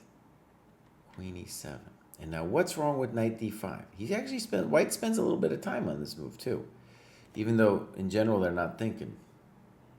But knight d5 is poor for the primary reason that he's not developing his coconuts. And bishop g5 is probably hard to deal with. And there's a very nice variation that he gives with bishop g5. And if h6, whack it. And so that is indeed a very challenging position for us. Nota bene, if queen e4, there's the Zwischenzug, or intermezzo, knight f6. Okay. Queen takes e2. Now, in general, we don't want to do queen takes e2 because we don't want to develop that guy's bishop. Okay, so he takes with the king is pretty weird. And apparently the motivation is if bishop e2, he's afraid of knight b4, but I don't know. We're still going to go knight b4. And we're going to castle. Ooh. All right, I still think we're doing fine. Engine talks about knight c2, but we'd really need to see a follow-up to do that. Bishop d2. Reasonable. There's a real question of what's going to happen after a3. I assume it's knight c2, but it's a little bit complicated here. A little slow, right? Let's castle. Thank you very much. Bishop g2, and now we get it. Bang! We have the big time initiative now, and now our knight is going to get... The question was, would the knight become a tourist? And now it's not going to be a tourist. Now it's going to be a real dude. Thank you very much. And this should be in mop-up now. Yeah, we should definitely take on e3 first. Definitely. What are we doing here? Okay. Looks reasonable. Good. Oh, that's going to be scary. Check to the miserable king. Check. Not a check. And now, what we got to say is this is a little bit hairy now because White's king is active. And I like your analysis. I mean, maybe the engine found it, but this is reminiscent of a Fico's game where we just got to be like activity bows. It's time to get in there. Okay, so bishop f5, I like bishop f5 in the perspective of preventing rook b1. But of course, rook c7 is going to happen, and that's going to be their main question. And yeah, we don't want to play rook a, b8. We just don't want to do it. Okay, so b5. I understand why you're doing b5. Bishop f1. Good move. Rook c7.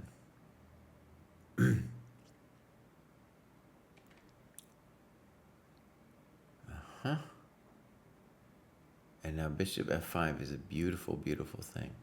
Now this is a good example of this bishop f5 move of, by the way, I didn't understand this bishop f1 at all, but bishop f5 is a nice example of understanding a couple things.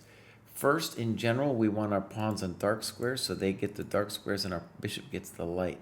Second, when we look at this, it's like, oh, we got a real, almost a mating net going on with rook e4, right? We're covering all these squares. Bang, bang. Okay, so king f8, bishop b5. Mistake. He should at least try rook a c1. Good move.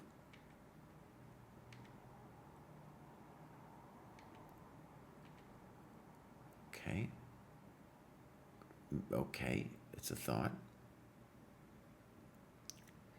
Now, maybe it's bad, but what else do you want him to do? He's got to do something.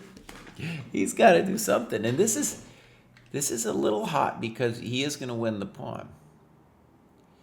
Okay, so one of the things I'm really happy with here is that for the, you're doing, well, later we see there's no annotations. We'll see what that's like when we get there. But this is this is kind of like a Fico's game where I was really yelling at her. I was like, Fico, you gotta be thinking longer on this situation. This is hot. So for example, he plays king d3, and I think the critical variation is boom, boom, boom, bang, and they get back in time.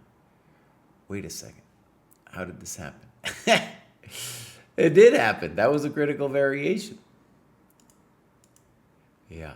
Okay. So that's a critical one, and it's like, oh my God, I'm not in time.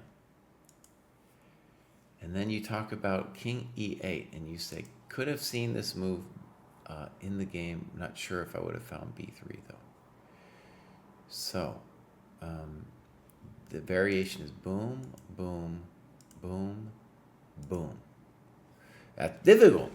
That's difficult. That maybe I would find it, but I'm not guaranteeing that I would. Very nice play. So go like this. You still need to go further. Rook b7, bam. Rook behind the passed pawn, and that baby is flying. Yeah, chicken meal is a good. It's a great way to start a meal. Okay. So, again, very difficult situation. All right, so now we go boom, boom, boom, boom. I'm going to guess you missed that, and that you also must have missed this, because now we have a little grief.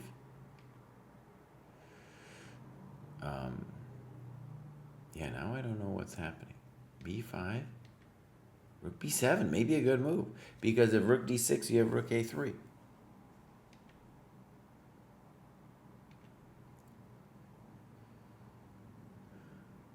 I might be interested. I would definitely want to analyze rook b5. Rook b5, rook e2 looks bad. It's got to be said. Okay, so here we go. King a3. Rook, he plays king b4. I think I would prefer rook b5. You're going to have to do it anyway. And maybe I'm wrong. What am I saying? No, I take it back. His move was best. Rook h3. Now, this is really where we need some analysis, because it's going to get hot. The problem is that our king is worse than white's king, and that his coconuts are flying now. Whew. Here we go. Let's look. King d6. And now you blow it and play. And this says g5 equals. Now let me just stress something very clear, my friends. This is very clear. The machine is calling this thing equal. We don't know if this is equal. We'd have to analyze this bad boy out.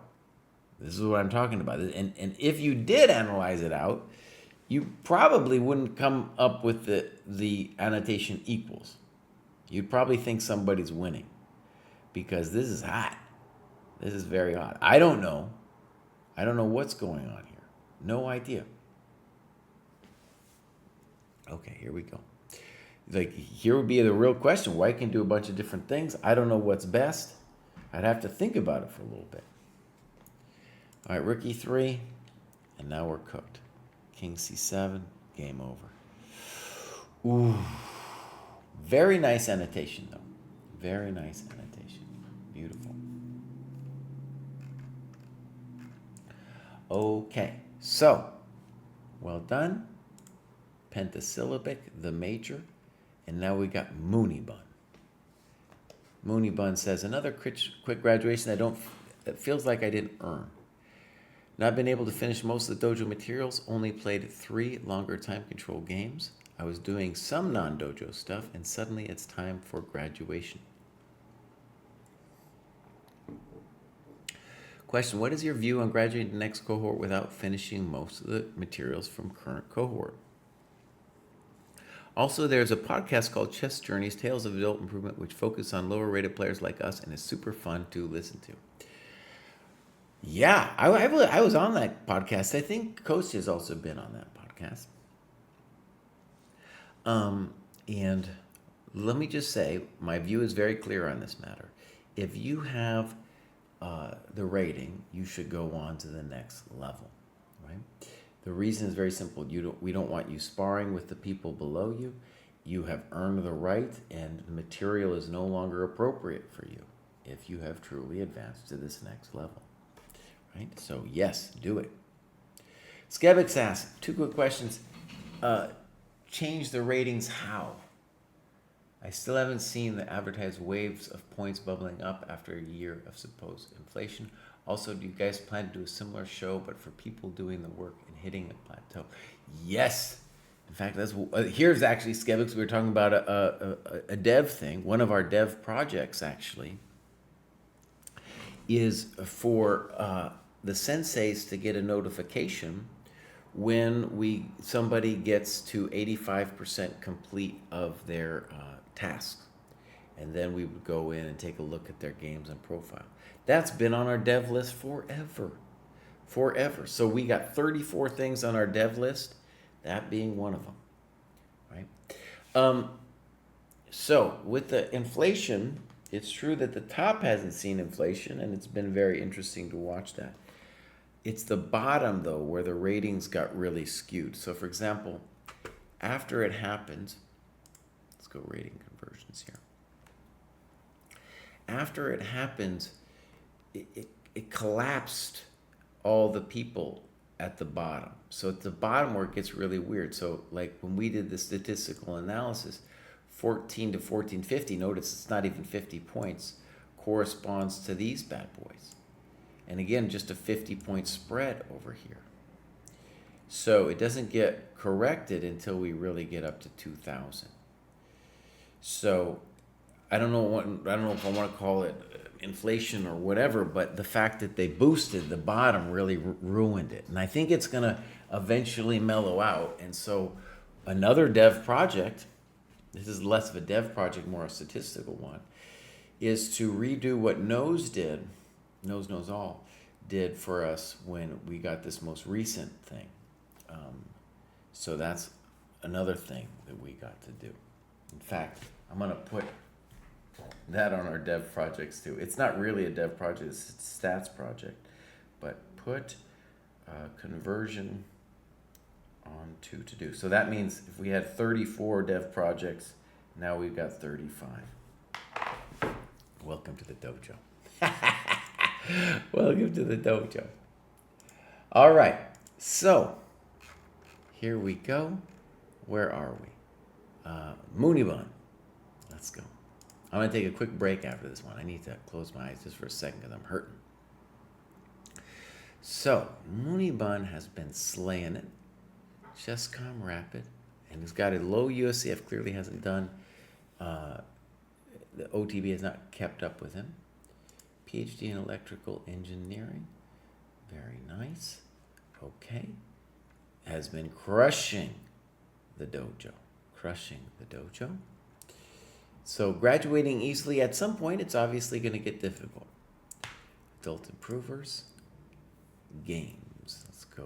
Oh, he's got Big League. He's been playing Big League. So let's go over here. Now, the My Games thing is a little bit messed up. Let me just go look at Big League. When was that? Yeah, that was very recently. Let's do Big League. That game you should have put in your My Games folder. Let's take a look over here. I think Big League is in the dojo, not 100%. We gotta go game review.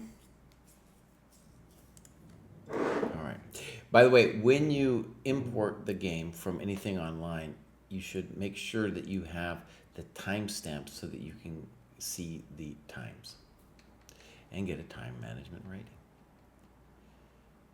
A little weird, but okay. H3 standard.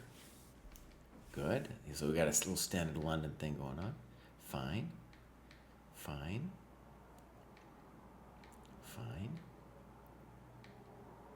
Okay. Small complaint with castling. It's not clear your king needs to be on the side of the board. You're kind of undeveloping the king there, and it makes more sense to play king e2 now.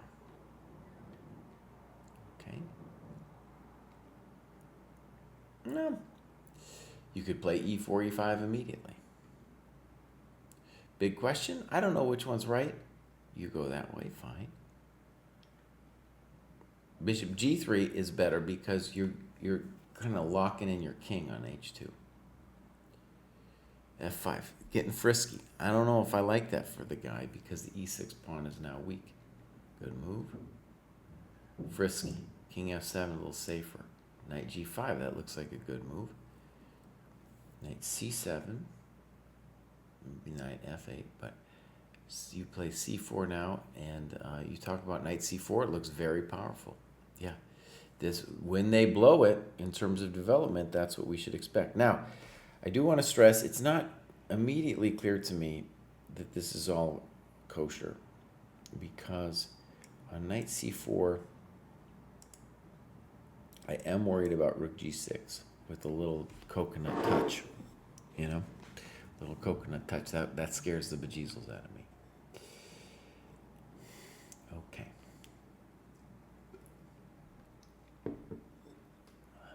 Okay.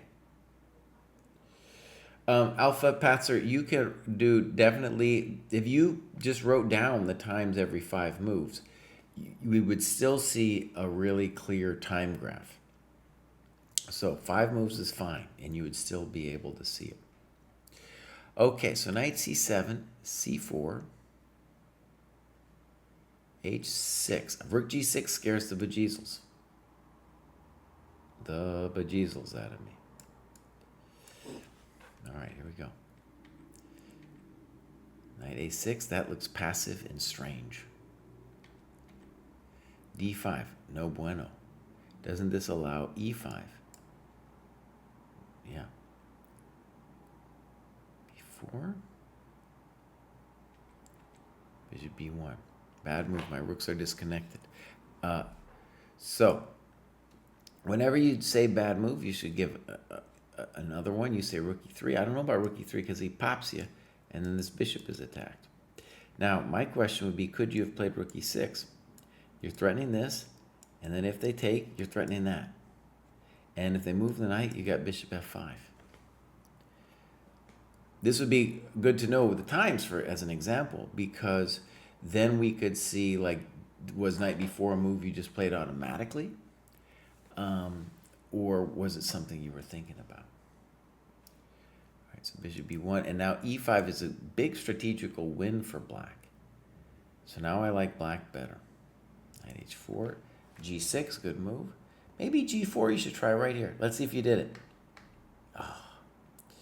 So the knight sidelined. I think g4 is interesting. At least we're trying to open up the coconuts here. Passive.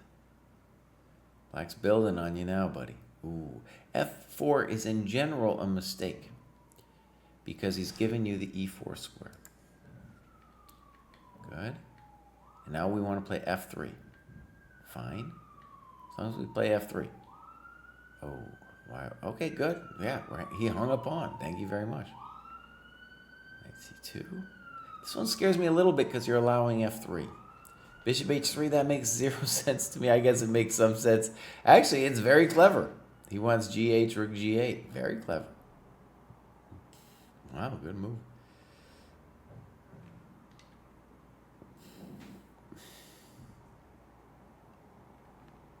Let's analyze it just for a second.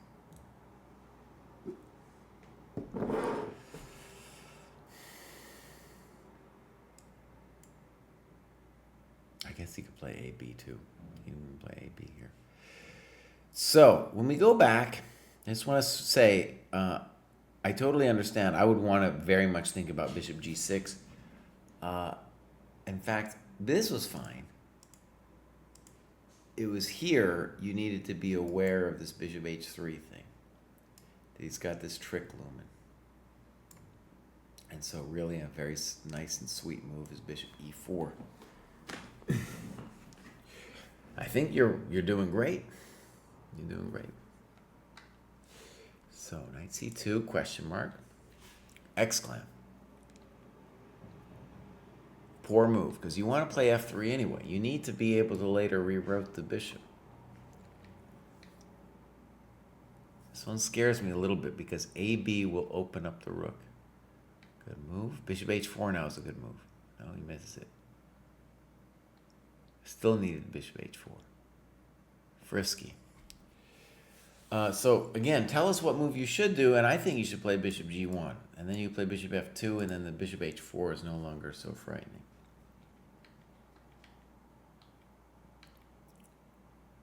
King e2, good. It's a little scary for sure. Snip, snap. King d1, that can't be it. Now notice what happened. This is called the FICO. You stopped thinking. Well, I don't know if you stopped thinking, actually, because we don't have the times. But a lot of times, my experience is when people stop annotating, they've stopped thinking. This is hot. There's all kinds of things to think about here. Major question is what's going on after rook g1? I don't know. I would have to think about it. Your king is better than the black king. This isn't it. Check. And now black should consider rook a2. King g7, they should have considered at least to think about bishop c1. You could have considered king d1. I don't know what you're doing. Nobody knows. I don't know what's going on. King g3, and I can't do it because of there. Now I think you're probably toast. Good move. Very nice move. And you got wasted. And he says, I lost the game for playing bad and not taking enough time. No excuse. Now listen, everybody can play bad, okay? But you need to take some time. And you need to show us the time in your annotations. By looking at your games, the annotations, that is how you will improve. Now, nota bene, over here. You stopped thinking, stopped annotating. You were like, I guess it's done. It's not done. The game just started here, buddy. The game just started. Rook g1. It's a big question mark for black. What should they do? Yeah. Okay. So I'm going to take a quick break. I got to relax just for a second because this is a long show today. I'll be right back. All right, my friends. That took longer than I anticipated. Why? Because some life stuff happened. I had a little life interruptio.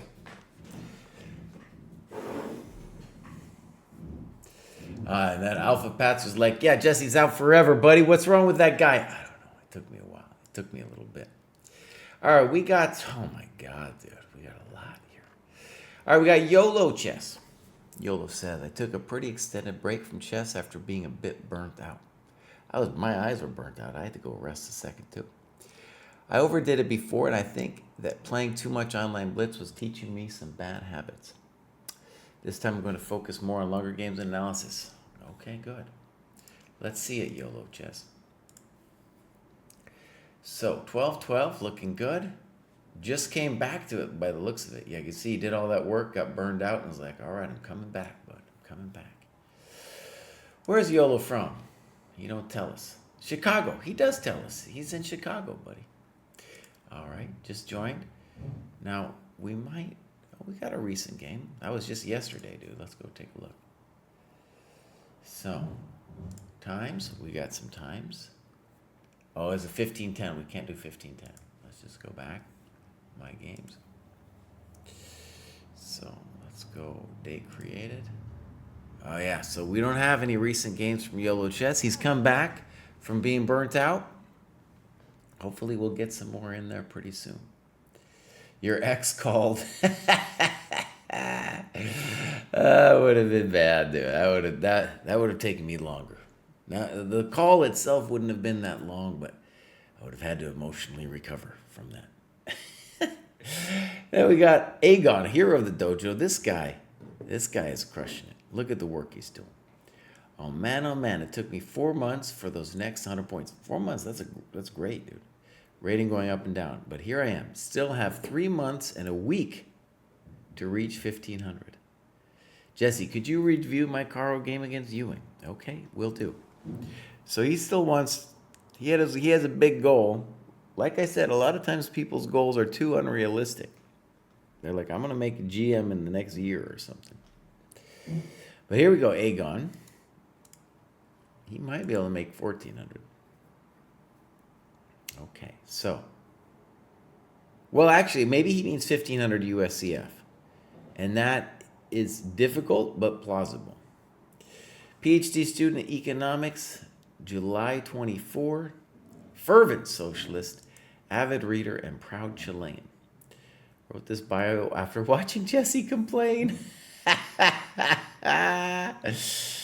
Okay, and he wants to challenge David to a freestyle rap battle. Dude, you guys could do a socialist freestyle rap battle, you know?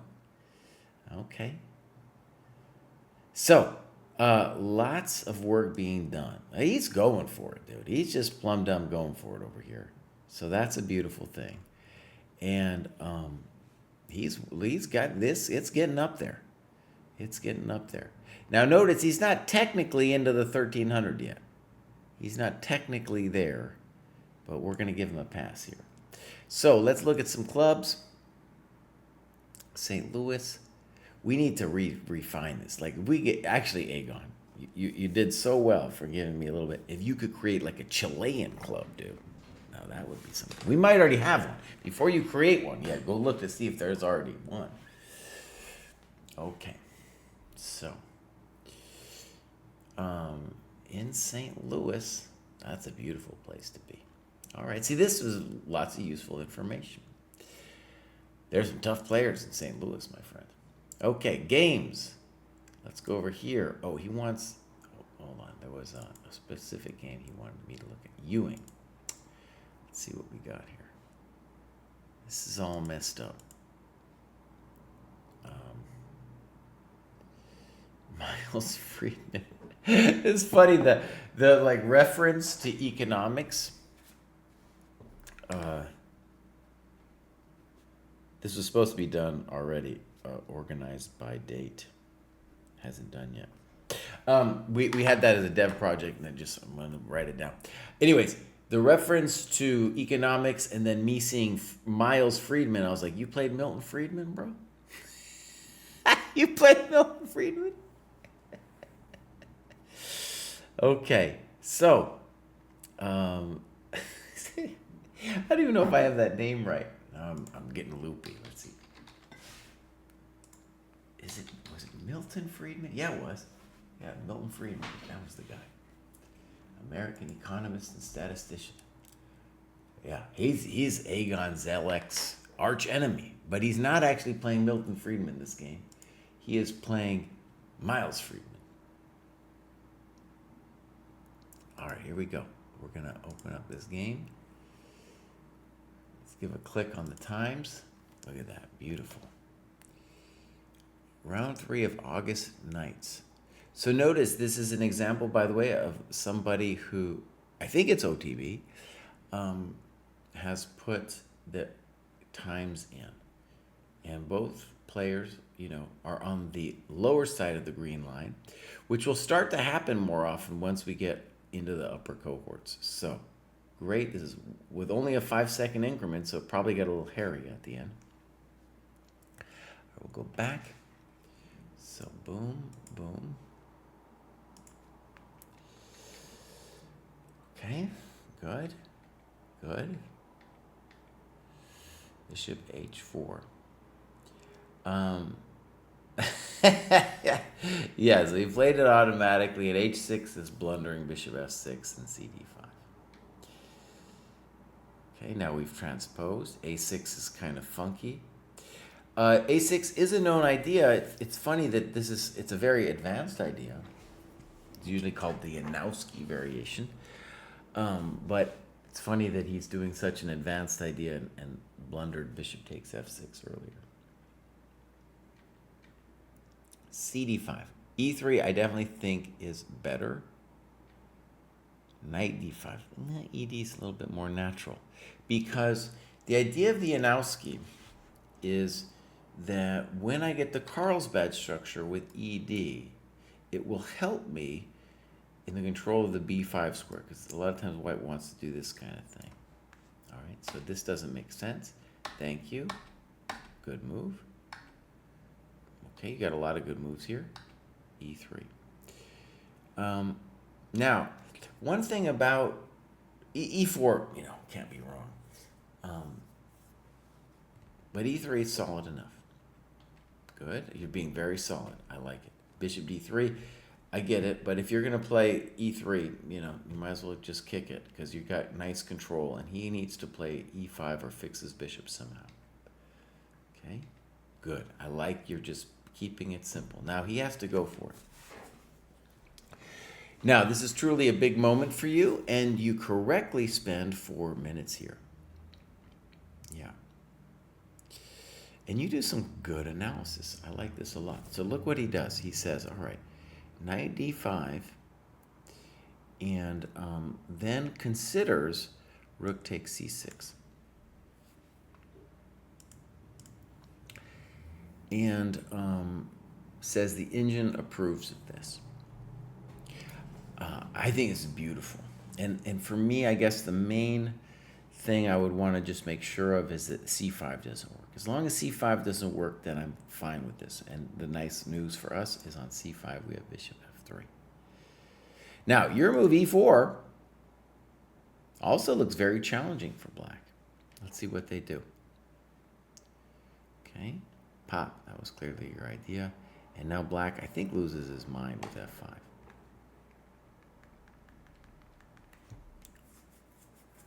All right, so I don't believe in this move. I don't believe in this move at all. Okay, maybe I should. I don't know. No, I don't believe in this move, buddy. Okay, you played queen a4 and talk about queen c2. And queen c2 definitely makes a lot of sense. Queen b3 makes a lot of sense too, threatening dc. Queen b3 looks evil. But queen c2 is also this f5. So why is f5 suspicious? Because dude is opening up all his coconuts before he's developed, right? Now, I think your whole e4, d5 thing, better position for white in any case, right? So queen a4, knight d4.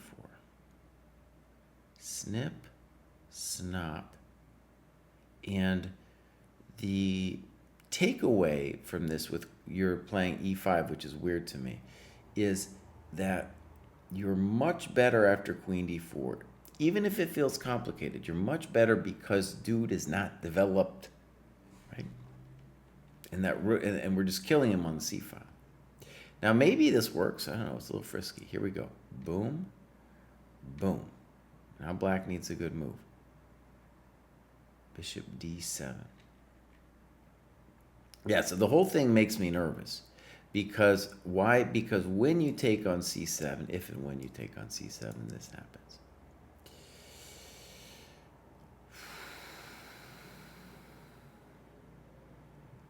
Now maybe queen a5, but I gotta say that rook e8 would scare me, and then that is a good move.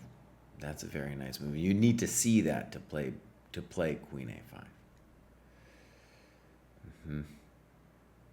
So the queen a5 is a cool move.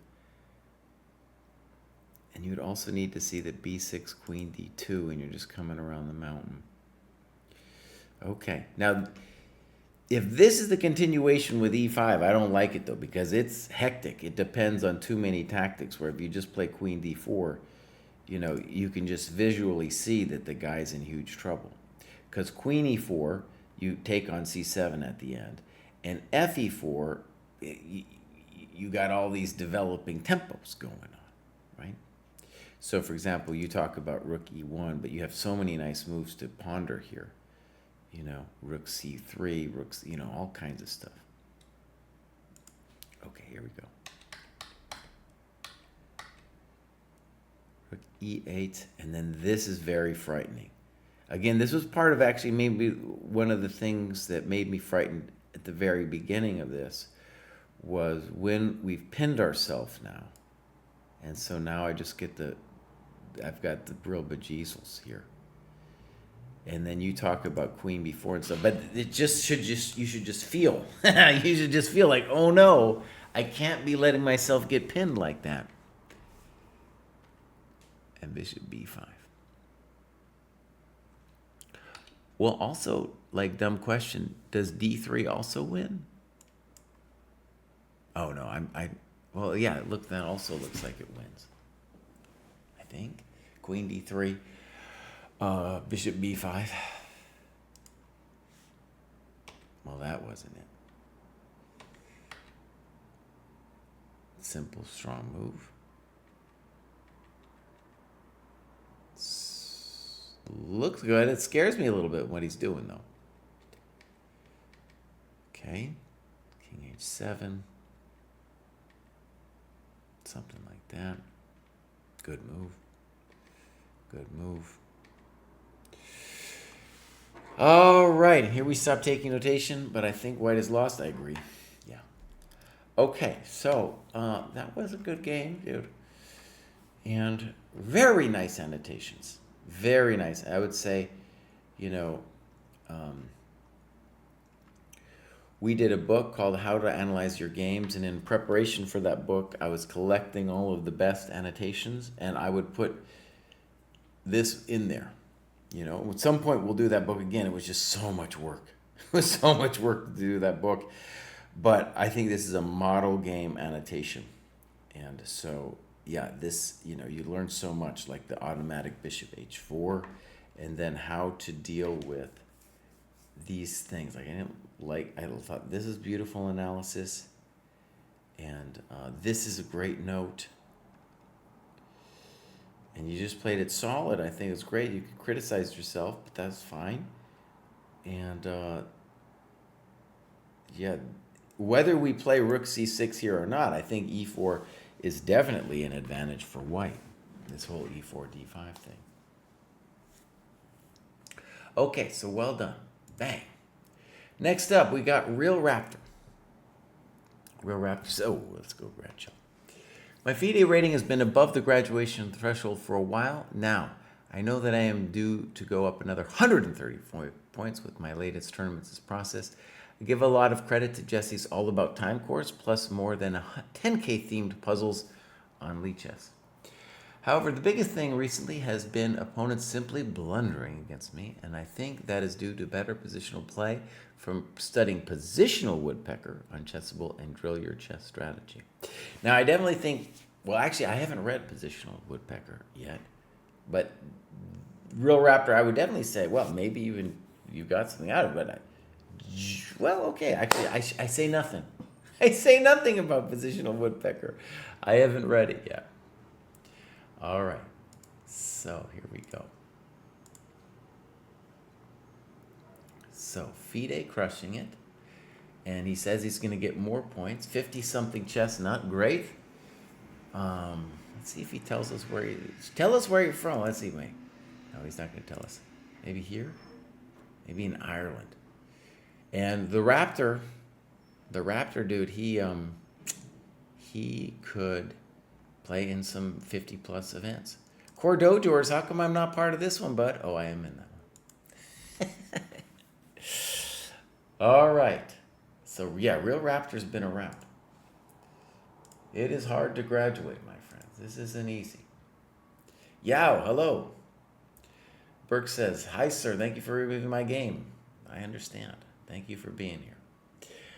Okay, this My Games thing. All these games should be put into the My Games folder. This was played fairly recently. Let me just go back a second. See, like this one, how come this one isn't in the My Games folder, bows? Anyways, this one's the most recent one. Let's click that. We don't got times. Okay, so we'll mark it as reviewed, and we'll go game review. So here we go. So Alekine, fine. You're doing great now. C6, got it from a Chessable course. Knight B6 is of course also fine. Oh my gosh, it's getting fancy. Okay, so the times, by the way, you can enter the times, Real Raptor, and then you get your sense. You get a good sense of, you know, the whole time thing. Poor. Yeah. So we needed to bring some people out. All right, we're in trouble. That looks just like just poor queen f4 because you get to develop cheap threat. Good. Okay. I think a6 is a mistake, and bishop g7 looks much stronger as well as your queen a5. The knight is a tourist on b5 and needs to go back anyway. Knight d4 would have scared me more for you. I'm not sure I want to trade all this off. Just as an example, this could have been clever.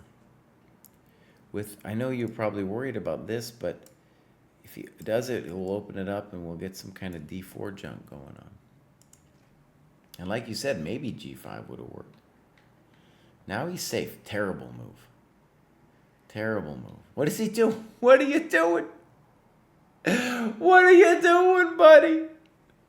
What are you doing? G4. Give me a Breakovich. Now, he mentioned my It's About Time course, and I did a second one called Mastering Time in Chess, and a lot of positions like this where our opponent, they'll just do something wild like this because they don't know how to develop their coconuts, and they feel like they need to threaten something. I don't like d4 because you're giving him the nice e4 square. Queen b6 is the obvious move that comes to mind. Yeah. Well, excuse me. I take it all back. I didn't understand. I didn't understand you were winning with the pawn on c2. All right, so here he's going for his caveman attack. Now, he's doing some stuff with the engine. What I want to say about queen b8 is, now that we got the Afiko rook down here, we're going to win any potential endgame. And h4, the only purpose is to mate us, so now we can bully him with the queen. So queen b8. Yeah, now I'm a little scared. Queen e5. This guy might want to mate us. h6, f6. Boom, boom. What's happening here? White is attempting knight f6, winning the exchange, but bishop h1 loses it. Boom, boom. All right. Obviously, huge transformation of the position. Yeah, you talk about f3. I think he should also consider b3 with the point that f5, gf, gf, he gets out of dodge that way. f3. And now you took it. I don't know. Really? Maybe. Okay. That's no good. Now, why aren't we bringing in the boys now? It's time to bring in the boys. Bring in the boys. A4, really? Bring it in. Okay. We should be able to win this now. You say check to the miserable king. E5, and now rook gf2.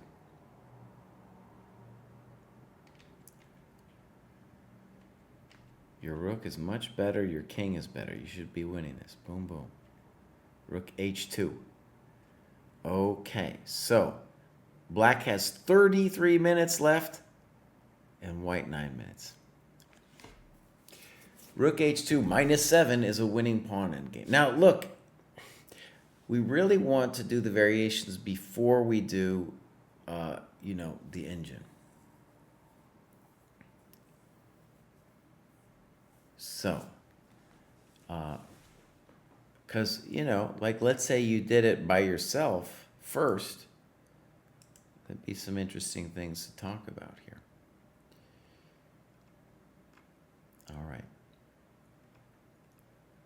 Look at this analysis. This is great. Okay. So, unfortunately, we don't have too much here in terms of, like, all this stuff, right? And he talks about this move. Should be winning for us. It's going to be a little frightening. But I think if we go pop, since we're faster at the bare minimum, he has to go this way. So here's one. I have a feeling this doesn't win what I just did, but I'm just doing this as an example. So like we'll win the pawn, but then he's going to get back in time. Right? Wait, excuse me. I went the wrong way. I went the wrong way. So, yeah, it's been a long day. He's going to catch us here. Excuse me. Here. Right? And then he's in the drawing zone. So this is the kind of thing we would want to analyze here. I think he mentioned A5 up there. That's why I did it.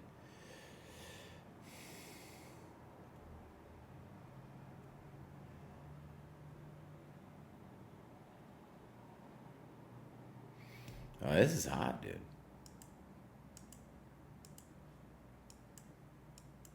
I don't know.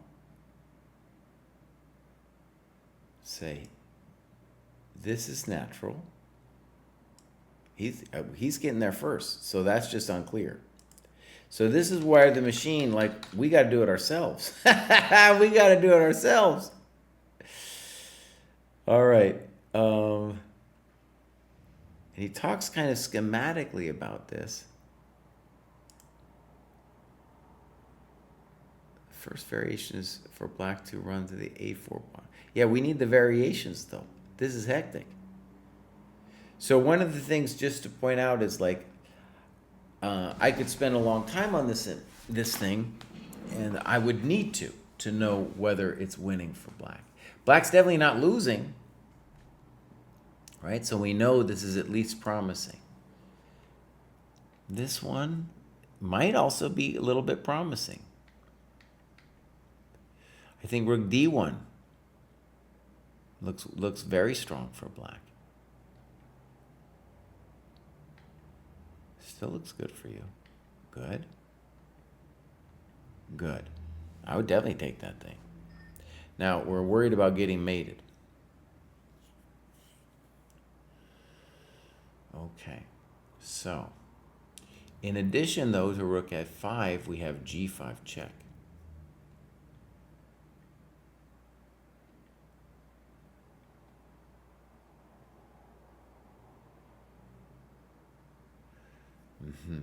You say, I wanted to play rook B5, A5, protecting the A pawn. Yeah. Yeah, rook A1 is a little bit more interesting. King F7.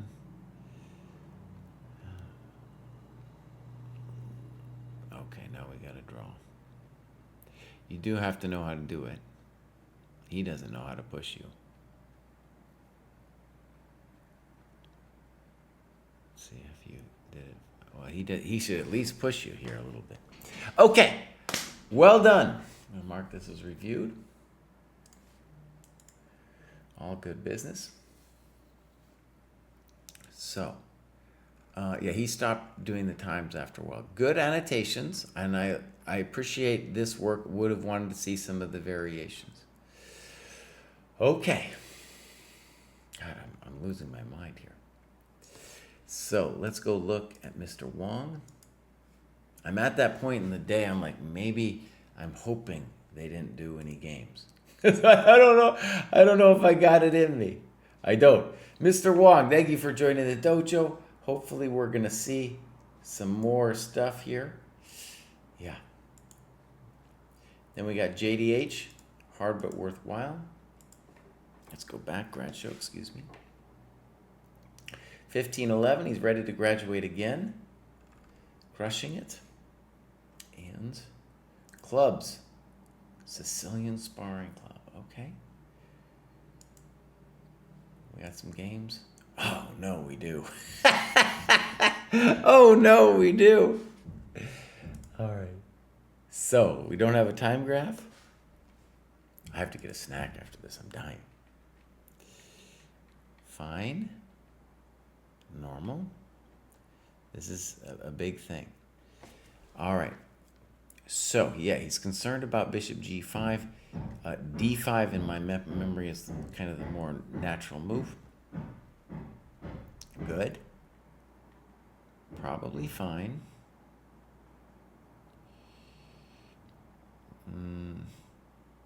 Bishop f4 also makes some sense. Okay. All right, so he's gone passive. Fine. I'm not sure about that. a3, good move. And now queen f3.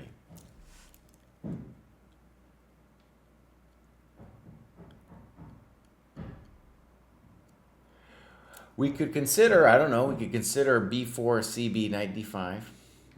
I think I like your move. What were you going to do on bishop b7? Got a cheap trick, but it's maybe okay. Okay. Not sure.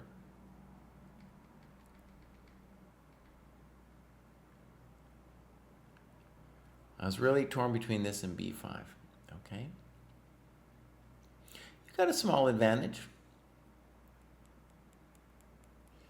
If he plays bishop takes, you also have a small advantage. Okay. You're obsessed. And now I think you missed something here. I don't know how big of a miss it is, but you could consider bishop c3 here. You play bishop c4, which I don't like. Now, what's the issue? Now, he can't do this because of bishop h7, but he could play this, and that is kind of annoying.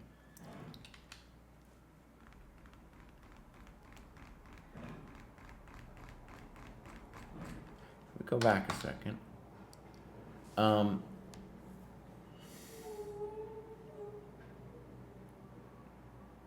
Yeah, it's actually not so easy here. I don't understand this move. He goes here. He wants to exchange. Okay, so now we're going to get an interesting endgame. Bishop d3, g5, c4. I wanted you to play c4 earlier, but wasn't necessarily anything conclusive for me. Bishop e3, and I think he's got to take. He must take. He does this, and c5 is definitely the move we want to consider. Yeah. Now, by the way, I think there is a critical variation here with dc, snip, snap, rook e3. And let's just say rook e3 takes, and he's got good compensation for the pawn. Okay. So, snip, snap. Okay. That isn't it. Right? That isn't it. Good move. All right, big momentito here. You talk about rook b e1. g3 isn't it. Now, you've got one momentito where we might be able to start some drama. Maybe we can't. You're playing g3 to prevent rook f4. I get it. I think I get it. And what I want to say about rook b e1. By the way, these are little signs of somebody else who put stuff in. I don't think rook 1 e4 is at least the most dangerous thing for you, for black. The most dangerous is rook d7, with the point that we're smoking him here in this position. Right? Yeah. Now, yeah, that looks, this looks very frightening. Now, this looks frightening. I think black could try to survive with rook f7, but we have to say that white is better here. Okay, so rook f7, e6. Passive. Do not go passive.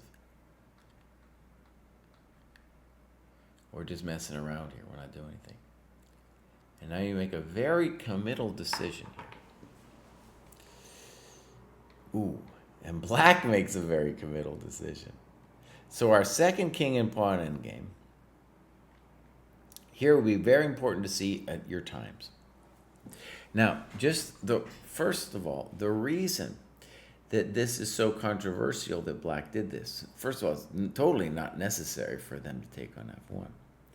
But obviously, white has an extra pawn. It's technically not a great pawn, but it could someday play e5. This is basically nothing's going on. So you talk about g4 and e4. Let's look at some of these variations. That would be my intuition, e4. Good, good. And now you talk about b5. b5 is not intuitive to me.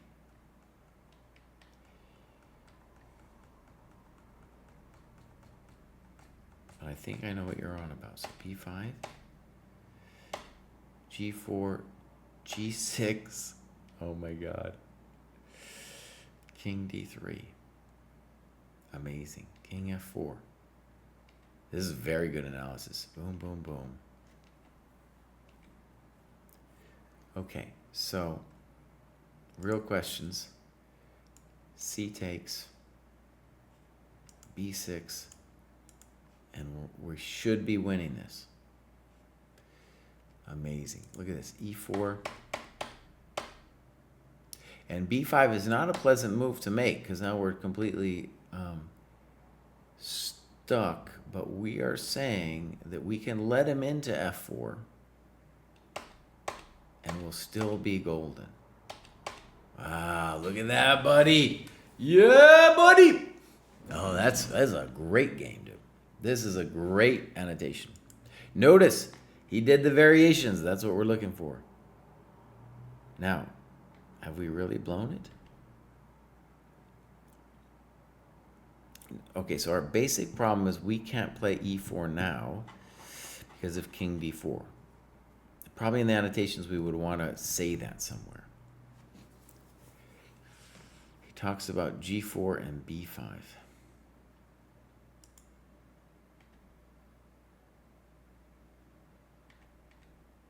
Oh my gosh. I'm frightened now. I'm frightened. Okay. And if we go g4, excuse me, b5.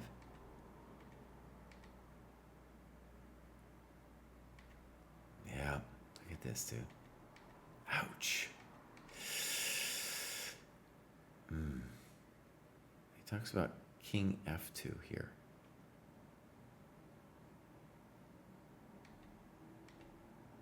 Wait a second, though. Okay, so now king d4, king f4. We're not done. Also here, here, here, here. Let's put it, I don't know this whole thing, you know? Oh, buddy! Well, black's for choice, for sure. Okay, so yeah, the milk went bad with this one move. I don't know, though, if you're saving it with those other ones. Those look very dangerous for me. There's danger. So we need an eval at the end here. King f3, because king d4 isn't it? And also, we would have to evaluate king g3, which is, he's going to... King f3 is better.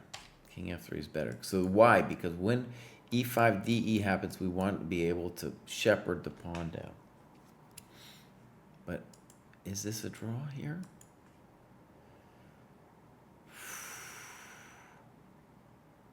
Well, yeah, we needed more variations. This is hot. Because black might lose this. He needs to play king f3. Because king e5 looks like it loses. Look at that. Oh, no. Now it's black who gets hosed. Woo! Man, this is a long show today. All right, we're going to hit this. That was a great annotation. I got to go get a snack. That is a long show, dude. A long show. All right, we got just a couple more. I'm going to get a snack. I'll be right back. All right, my friends, I'm losing my mind a little bit, but hey, we're getting there. I think we just did JDH. I think we're on Lexi. So, Lexi, what do we got? ChessCom 1613. I want to see how far I can get in chess. The most beautiful game in existence. Beautiful. Looks good. Let's see what's going on. Clubs. Nothing. Games. We got something.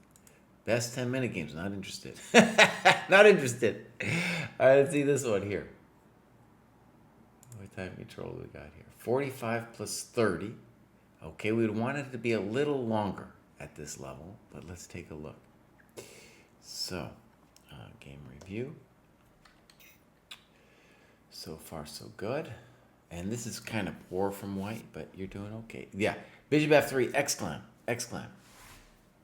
The point is, when you play the Caro, you're setting yourself up for a French structure when they do the advance, and you need to just simply get rid of your bad French bishop. So good move. Good move. Good move. Poor. That's a good bishop. There's nothing for it to do over there. Now, CD4, the problem with this move is you're giving the C3 square to their knight. See, I think you might have missed that. Castles, okay. Bishop takes C6, that's a sad move to play. Queen G4, frisky.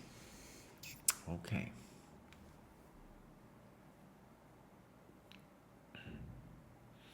Maybe an exclam move.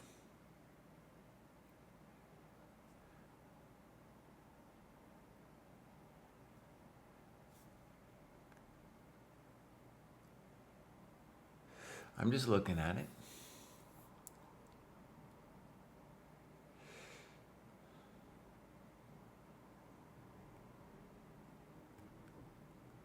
Well, maybe that's a good move. I think castling long here might be interesting. That's what I was debating.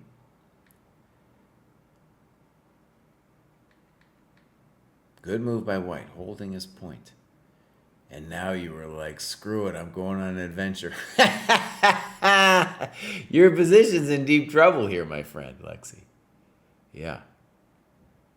Okay, white should be winning here. He's still got a little bit of work to do. Queen f4 looks very simple for him.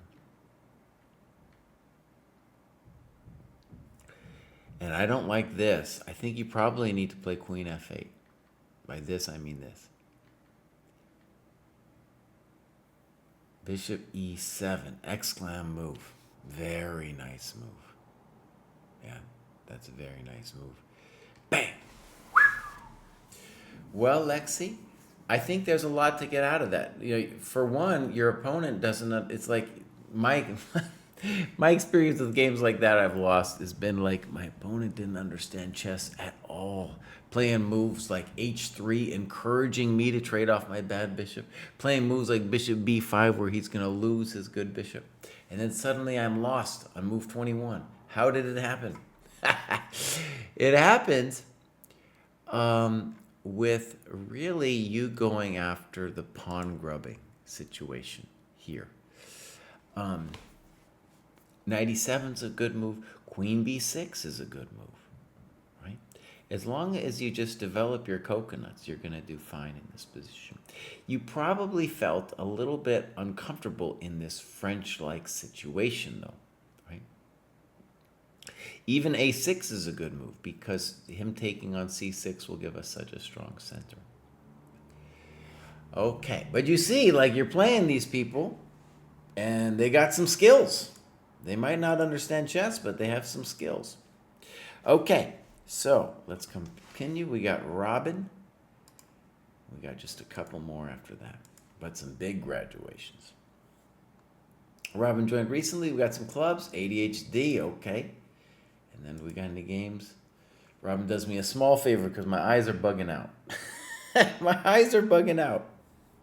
I streamed this morning, too.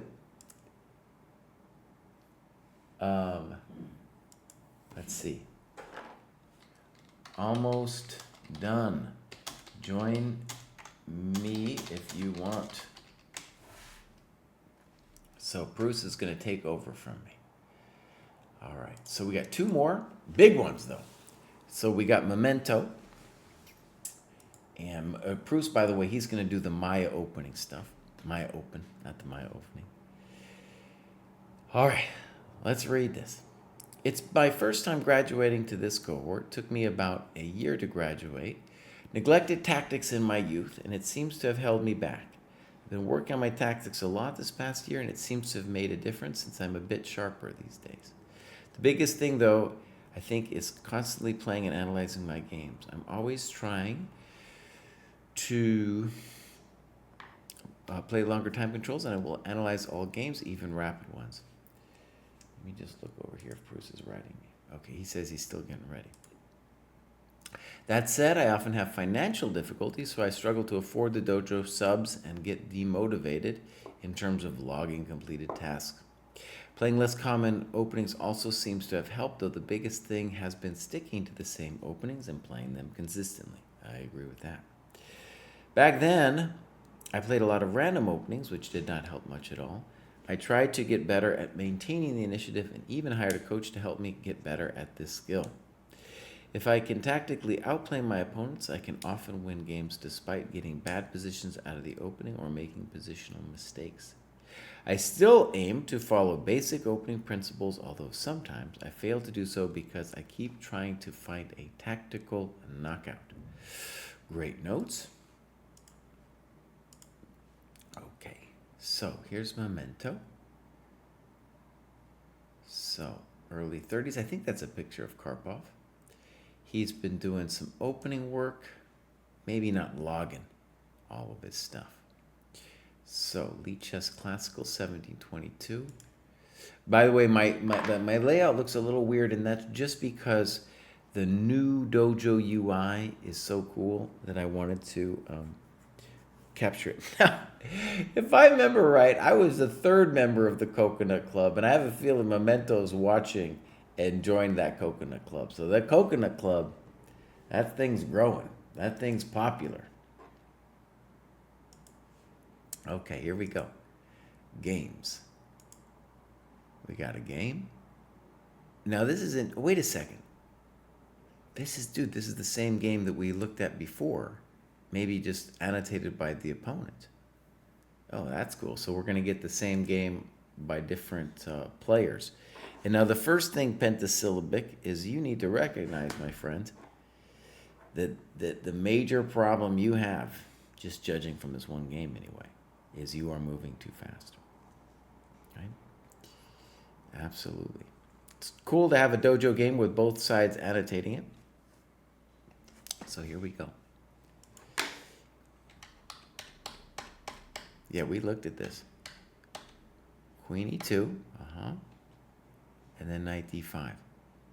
Actually, he said, he was like, dude, sometimes I don't develop because I'm looking for some tactic, and that's definitely the case here with this move where he does think for 4 minutes. Later, he's going to stop thinking, but here he thinks for 4 minutes. Since they were moving their queen prematurely, I tried to punish them. I was expecting something like knight d5, e d5, queen e2, bishop e2, knight b4, bishop d1, and then I can just kick the knight later with a3. But I missed that both c2 and d5 are hanging.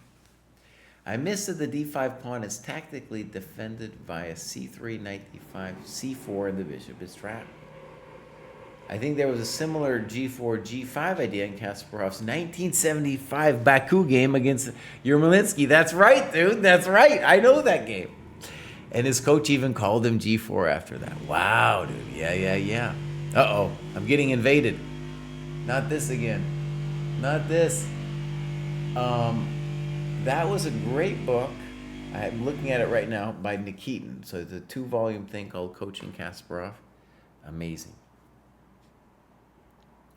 Okay, he doesn't mention bishop g5. That means he still likes this. The problem is, even if knight b4 somehow doesn't work, okay, the problem is that this is not anything special for white. So knight e7, black is just doing fine. Whereas bishop g5 was great. So this c3 thing is very clever, but we got to say, even knight a6 is fine for black.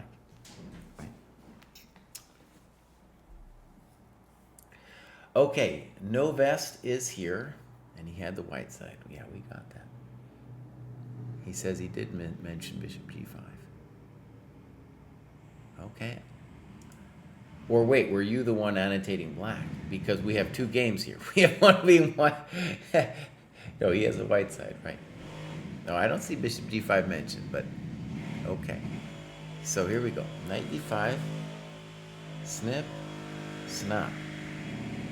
Knight b4, c4, d6, bishop d2, a5. a5's a little frisky because a3, maybe we have some tactics. And he says it's after g4. Oh, right. Bishop g5 is probably better because of the pin. Good.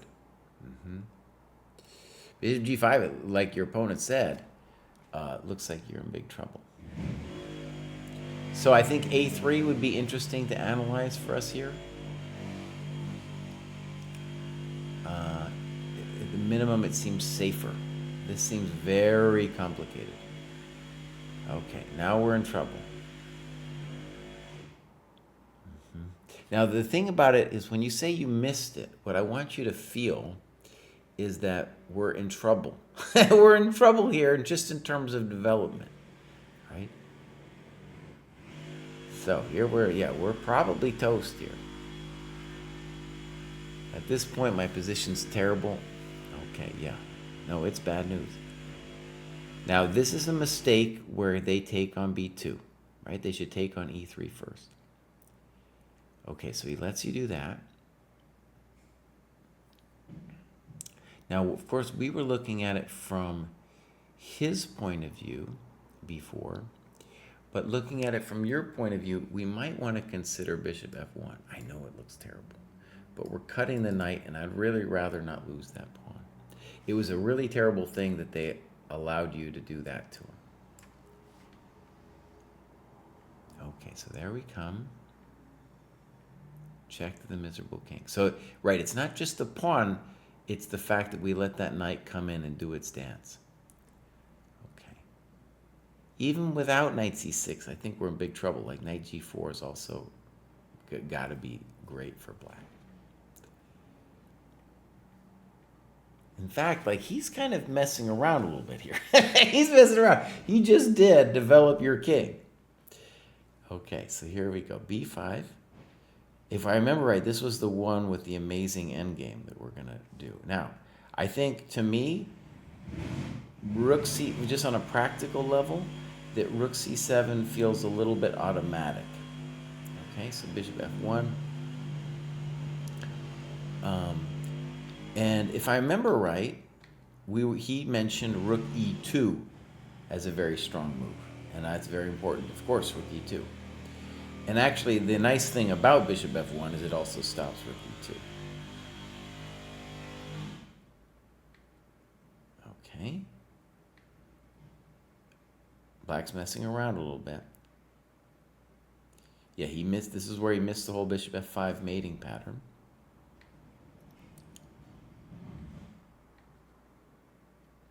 Rook b8.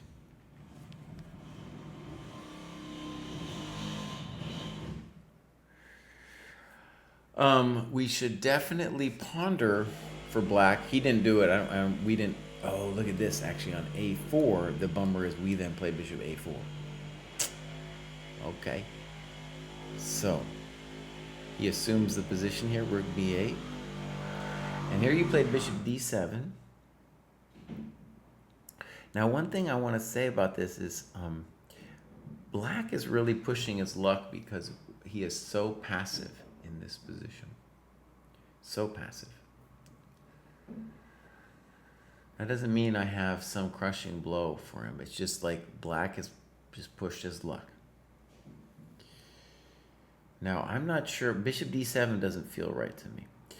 Why? Because is black doing anything? Is he really doing something here? I don't know. I don't know. After bishop d7, though, you know, we're trading his worst piece off. Now, do I have something better? I don't know.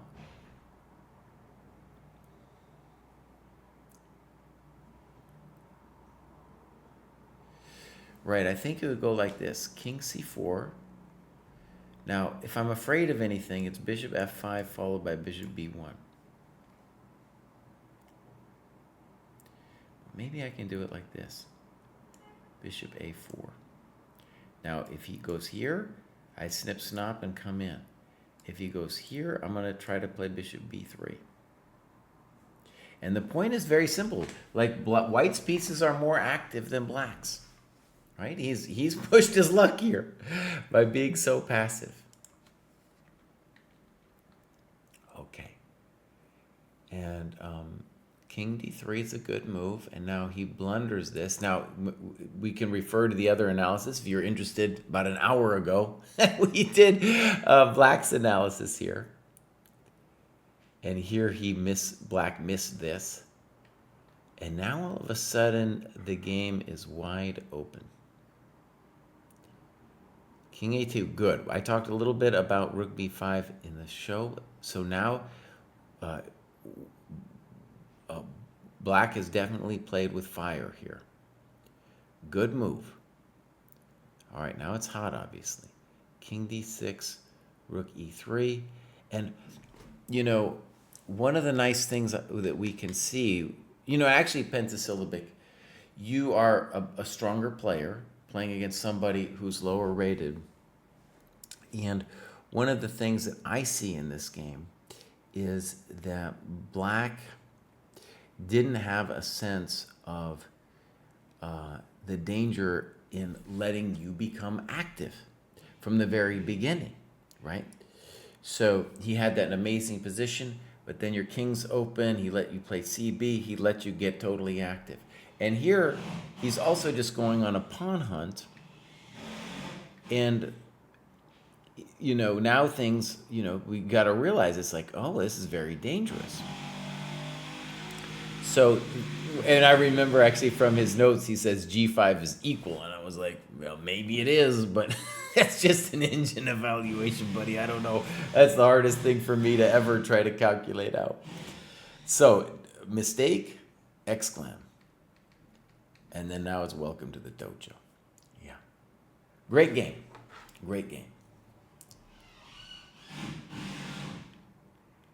Yeah. Okay. So, beautiful. And I think actually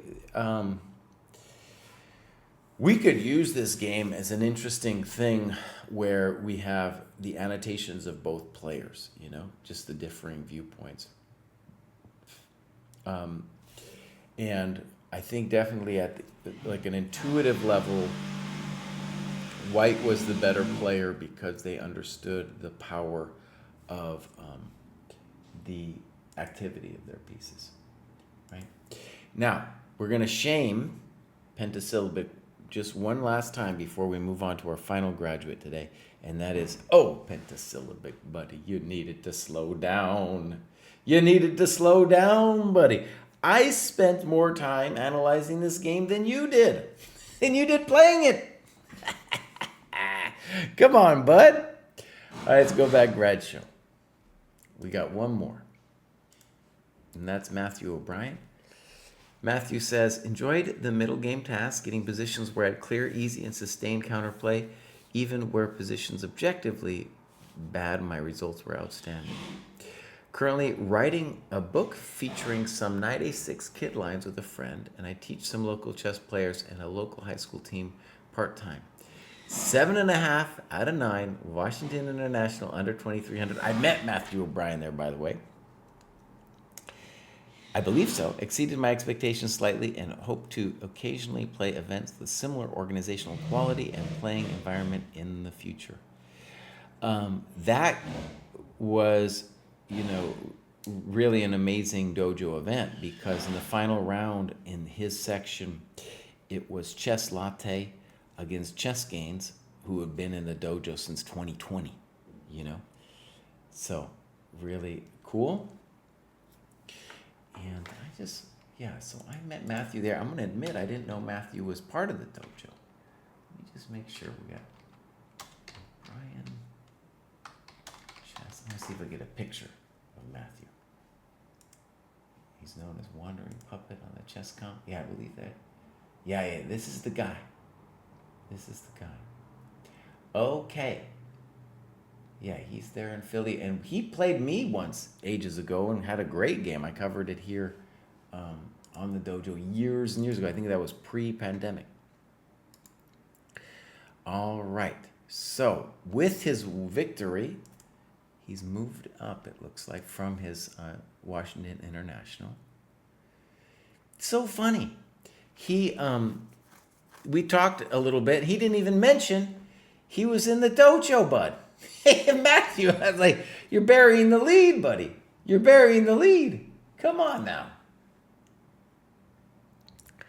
Okay, so he is slaying with the USCF at 23-24. Now he's not allowed to play in that under 23 section anymore. You can see that's that Washington International slaying. And it's interesting. I think actually when we redo the cohorts, it'll be interesting when we redo the rating conversions, it'll be interesting to me to see if it's still 100 points like that. In fact, I just want to stare at our rating conversions just for a second. So yeah, we go up here and yeah, it's about 90 points higher with the USCF. And it's always been that way, but with the rating conversions, things a little different. You notice like up here where you go FIDE and USCF, as you go down, the inverse starts happening. Here 1825 USCF is lower than FIDE, and then as you go up, it changes. I think that's going to shake out in the next year or so when we redo it, right? This whole FIDE boost, especially for the lower cohorts, it really kind of skewed things a lot. They're burying the coconuts. That's right. Okay, clubs. Mainline Chess Club, Sicilian Sparring Club, ADHD. Okay. And now, look at this, he's doing it. This is, by the way, Matthew, thank you for being part of the dojo. It's great to have such a strong player here, and part of our quest at the dojo is to get more players like you in here. So, Dean Ippolito. Oh, these are kind of ancient games. So, Matt has yet to put in his games from the tournament. But I'll tell you what, let's at least fly through this Dean Ippolito game, because he's a friend of mine. We could razz him. We could razz him. Okay, so do we got clocks? We do. Let's look at the time graph. This is Matt here, and kind of staircase suggests maybe he did it every little bit. Black is a very strong IM. But Matt is definitely strong enough to deal with it. Nota bene, we now have these little NM and IM buttons here. That's a new feature. We're always improving at the dojo. Actually, you can't see it yet. I'll show it to you now. You can see it now. All right, so let's get into it. Okay, this has been Dean's thing for a while. Okay, it's interesting. Yeah. Okay, Queen B3, Rook E1. Good.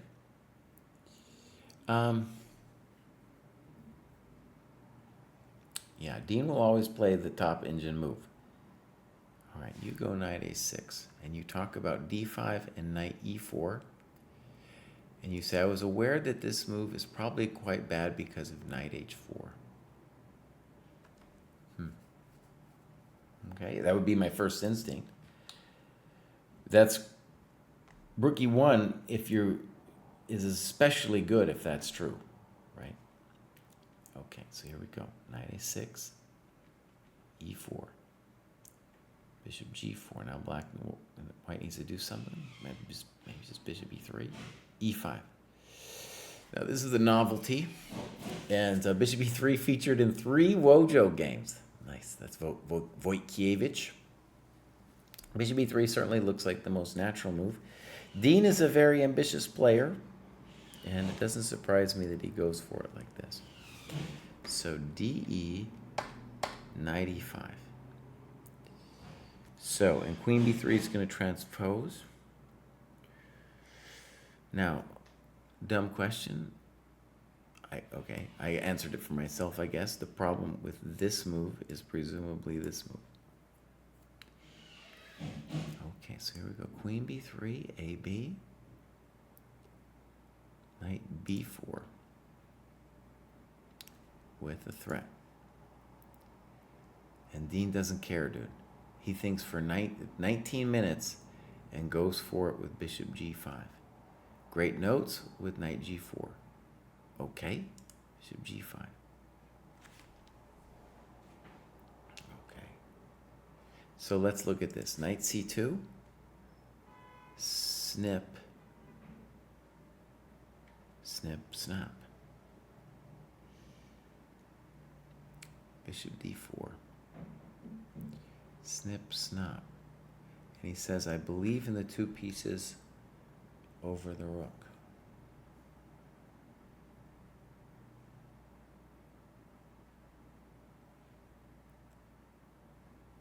Very interesting position. The bishop on d4 is very strong, and it's a big deal that it's unopposed. So I think this is definitely playable for black. And maybe the strong move here is rook f8, because if we play e6, we give him the d6 square. So like maybe I'm worried about later some kind of knight e4 thing. But if we just go here and here, yeah, it looks as interesting. Very interesting. Hard to know what white's pieces actually do.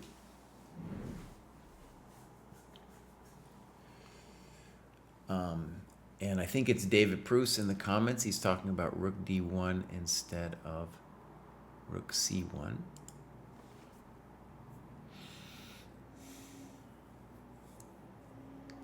This may be a good point. But isn't it similar? Because when I take here, I'm threatening this coconut. Or are you talking about the other coconut? You're talking about that one. Maybe you're talking about that one. This one's also very unclear, though. I'll play here. Now, this one, I don't know. There's rook e4 and all kinds of stuff. I don't know. That one's truly kind of hectic. I'm not even going to try to assess it. So, the thing with bishop f5.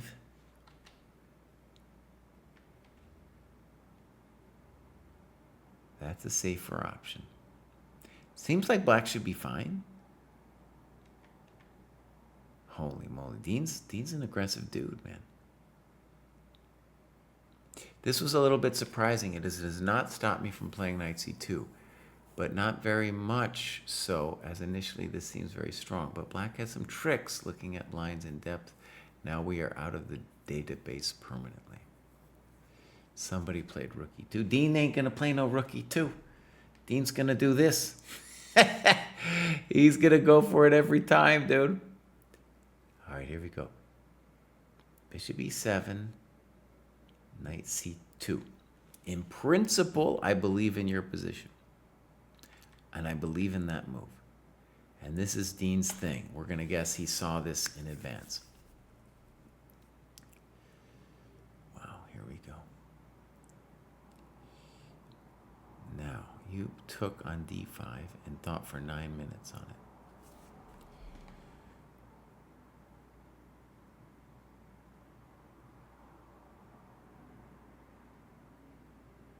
I don't really want to take on d5. If I could avoid taking on d5, I'd like to. Could I, for example, play bishop d7? Just sit.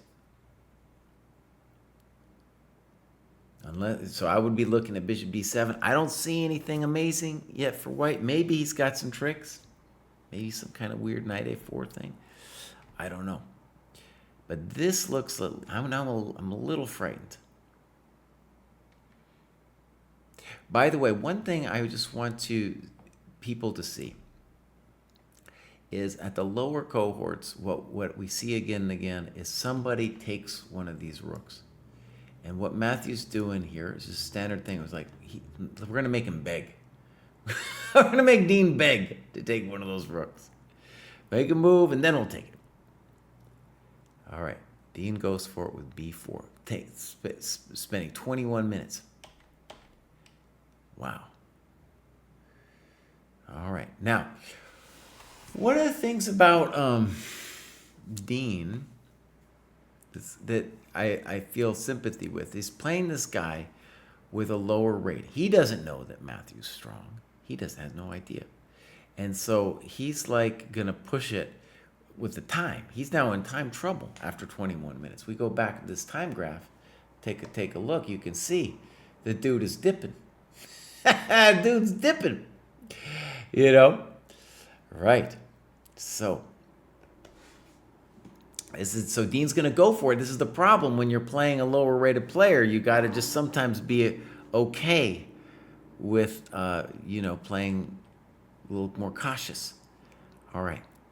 So Black thinks for 11 minutes and plays the very ambitious a6.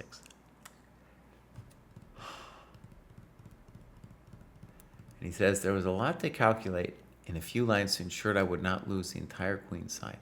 Also, it was difficult to come up with plans for both sides, but in the case White does not find a concrete solution, it's possible gradual improvements for Black will be easier as Black has healthier pawn structure and 2 bishops.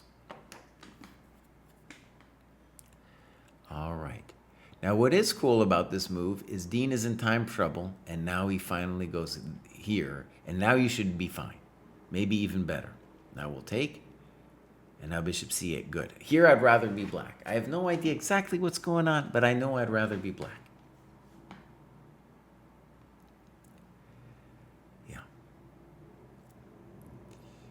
No, I don't like, bishop e6 maybe, but I like your bishop c8. Rook c1. White wishes to play b3, then move the knight. That's taking forever, Dean. It's taking forever, Dean. Hey, Dean. That's taking forever. Okay, now you play bishop e6. I don't know. Now you talk about b6. Just in general, I don't want you to trade the coconut there. You know, Kramnik says, dude, you got to keep your bishops if you can. Kramnik wouldn't play bishop e6. No way. No way.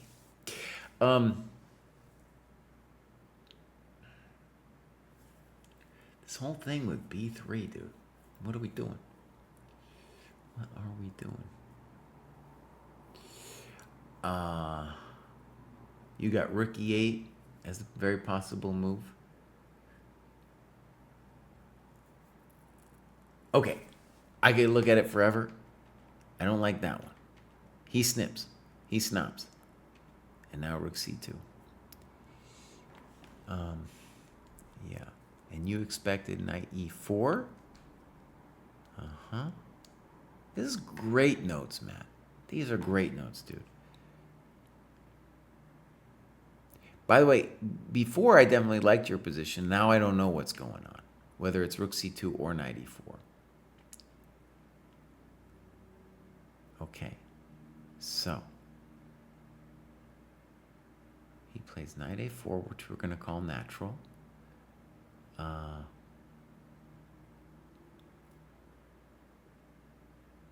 B3, I'm sure, is playable. Check to the miserable king. King f1. Bishop d4. h3, that's a frisky move. That's a frisky move, Dean. Normal people would probably be like, hey, boss, I think it's time for me to start thinking about knight c5. What are you doing, Dean? What does h3 do? I think he still needs to think about knight c5. c5, yeah, it's getting frisky. It's getting real frisky. So he's gambling. He's gambling. There we go. I like Black now. He gambled.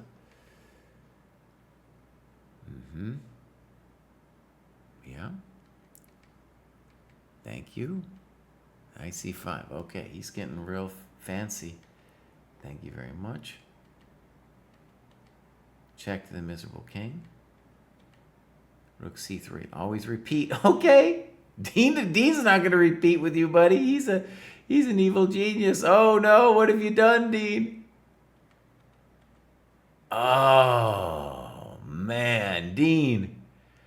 Woo, Dean. Oh, buddy, Dean. Let me just tell a fun story about Dean, dude. So, Dean's like he's a little bit younger than me. And I met Dean at the Edmar Medness camp. It was like all the top juniors in the country. We're talking like 1988 or 9. And he's always been a very ambitious player. And recently, he's life happens and he's going for the GM title and stuff. But his downfall has been games like this where he loses against somebody lower rated, primarily because he's trying too hard. And so it's just my funny story that I want to tell.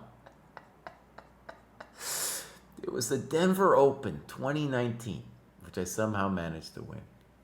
And it was like Dave Vigorito was there. All kinds of players were there. Yeah. And I think I beat Andrew Tang in the last round or something. I think that was the right one. Danny Wrench was there. Yeah, Danny Wrench was there. All kinds of people. Anyways, so last round, Dean's playing this guy who has since dropped off the map, but he was like rated very low, but he was like one of these guys who was obsessed about the opening. And, he had white and Dean had black. It was actually round, I don't know, it was round 5, and we were all going to catch a flight the next day. And he's playing this guy, and the guy knows the opening cold, dude. He just knows it cold. It was very impressive. I analyzed it with him afterwards, and like he knew some crazy Najdorf tactics that were just obscene. And Dean, was like, already, dude. Like he knew that this guy was kind of an opening fiend, and he still is like, well, I'm this dude, and I'm gonna play the Najdorf. That's principal chess. Kind of like the way he's doing this nonsense here. And dude, he was so upset that he stormed out, and because he was also mad that he got black. He thought he was too white. And then he was like, these underrated people, they're killing me, dude. Why do I have to do this? And then he ran off to the airport, paid extra to go home early in this fit of rage. It was like a rage quit. Stormed off, slammed shit onto the ground. So anyways, reminiscent of this game.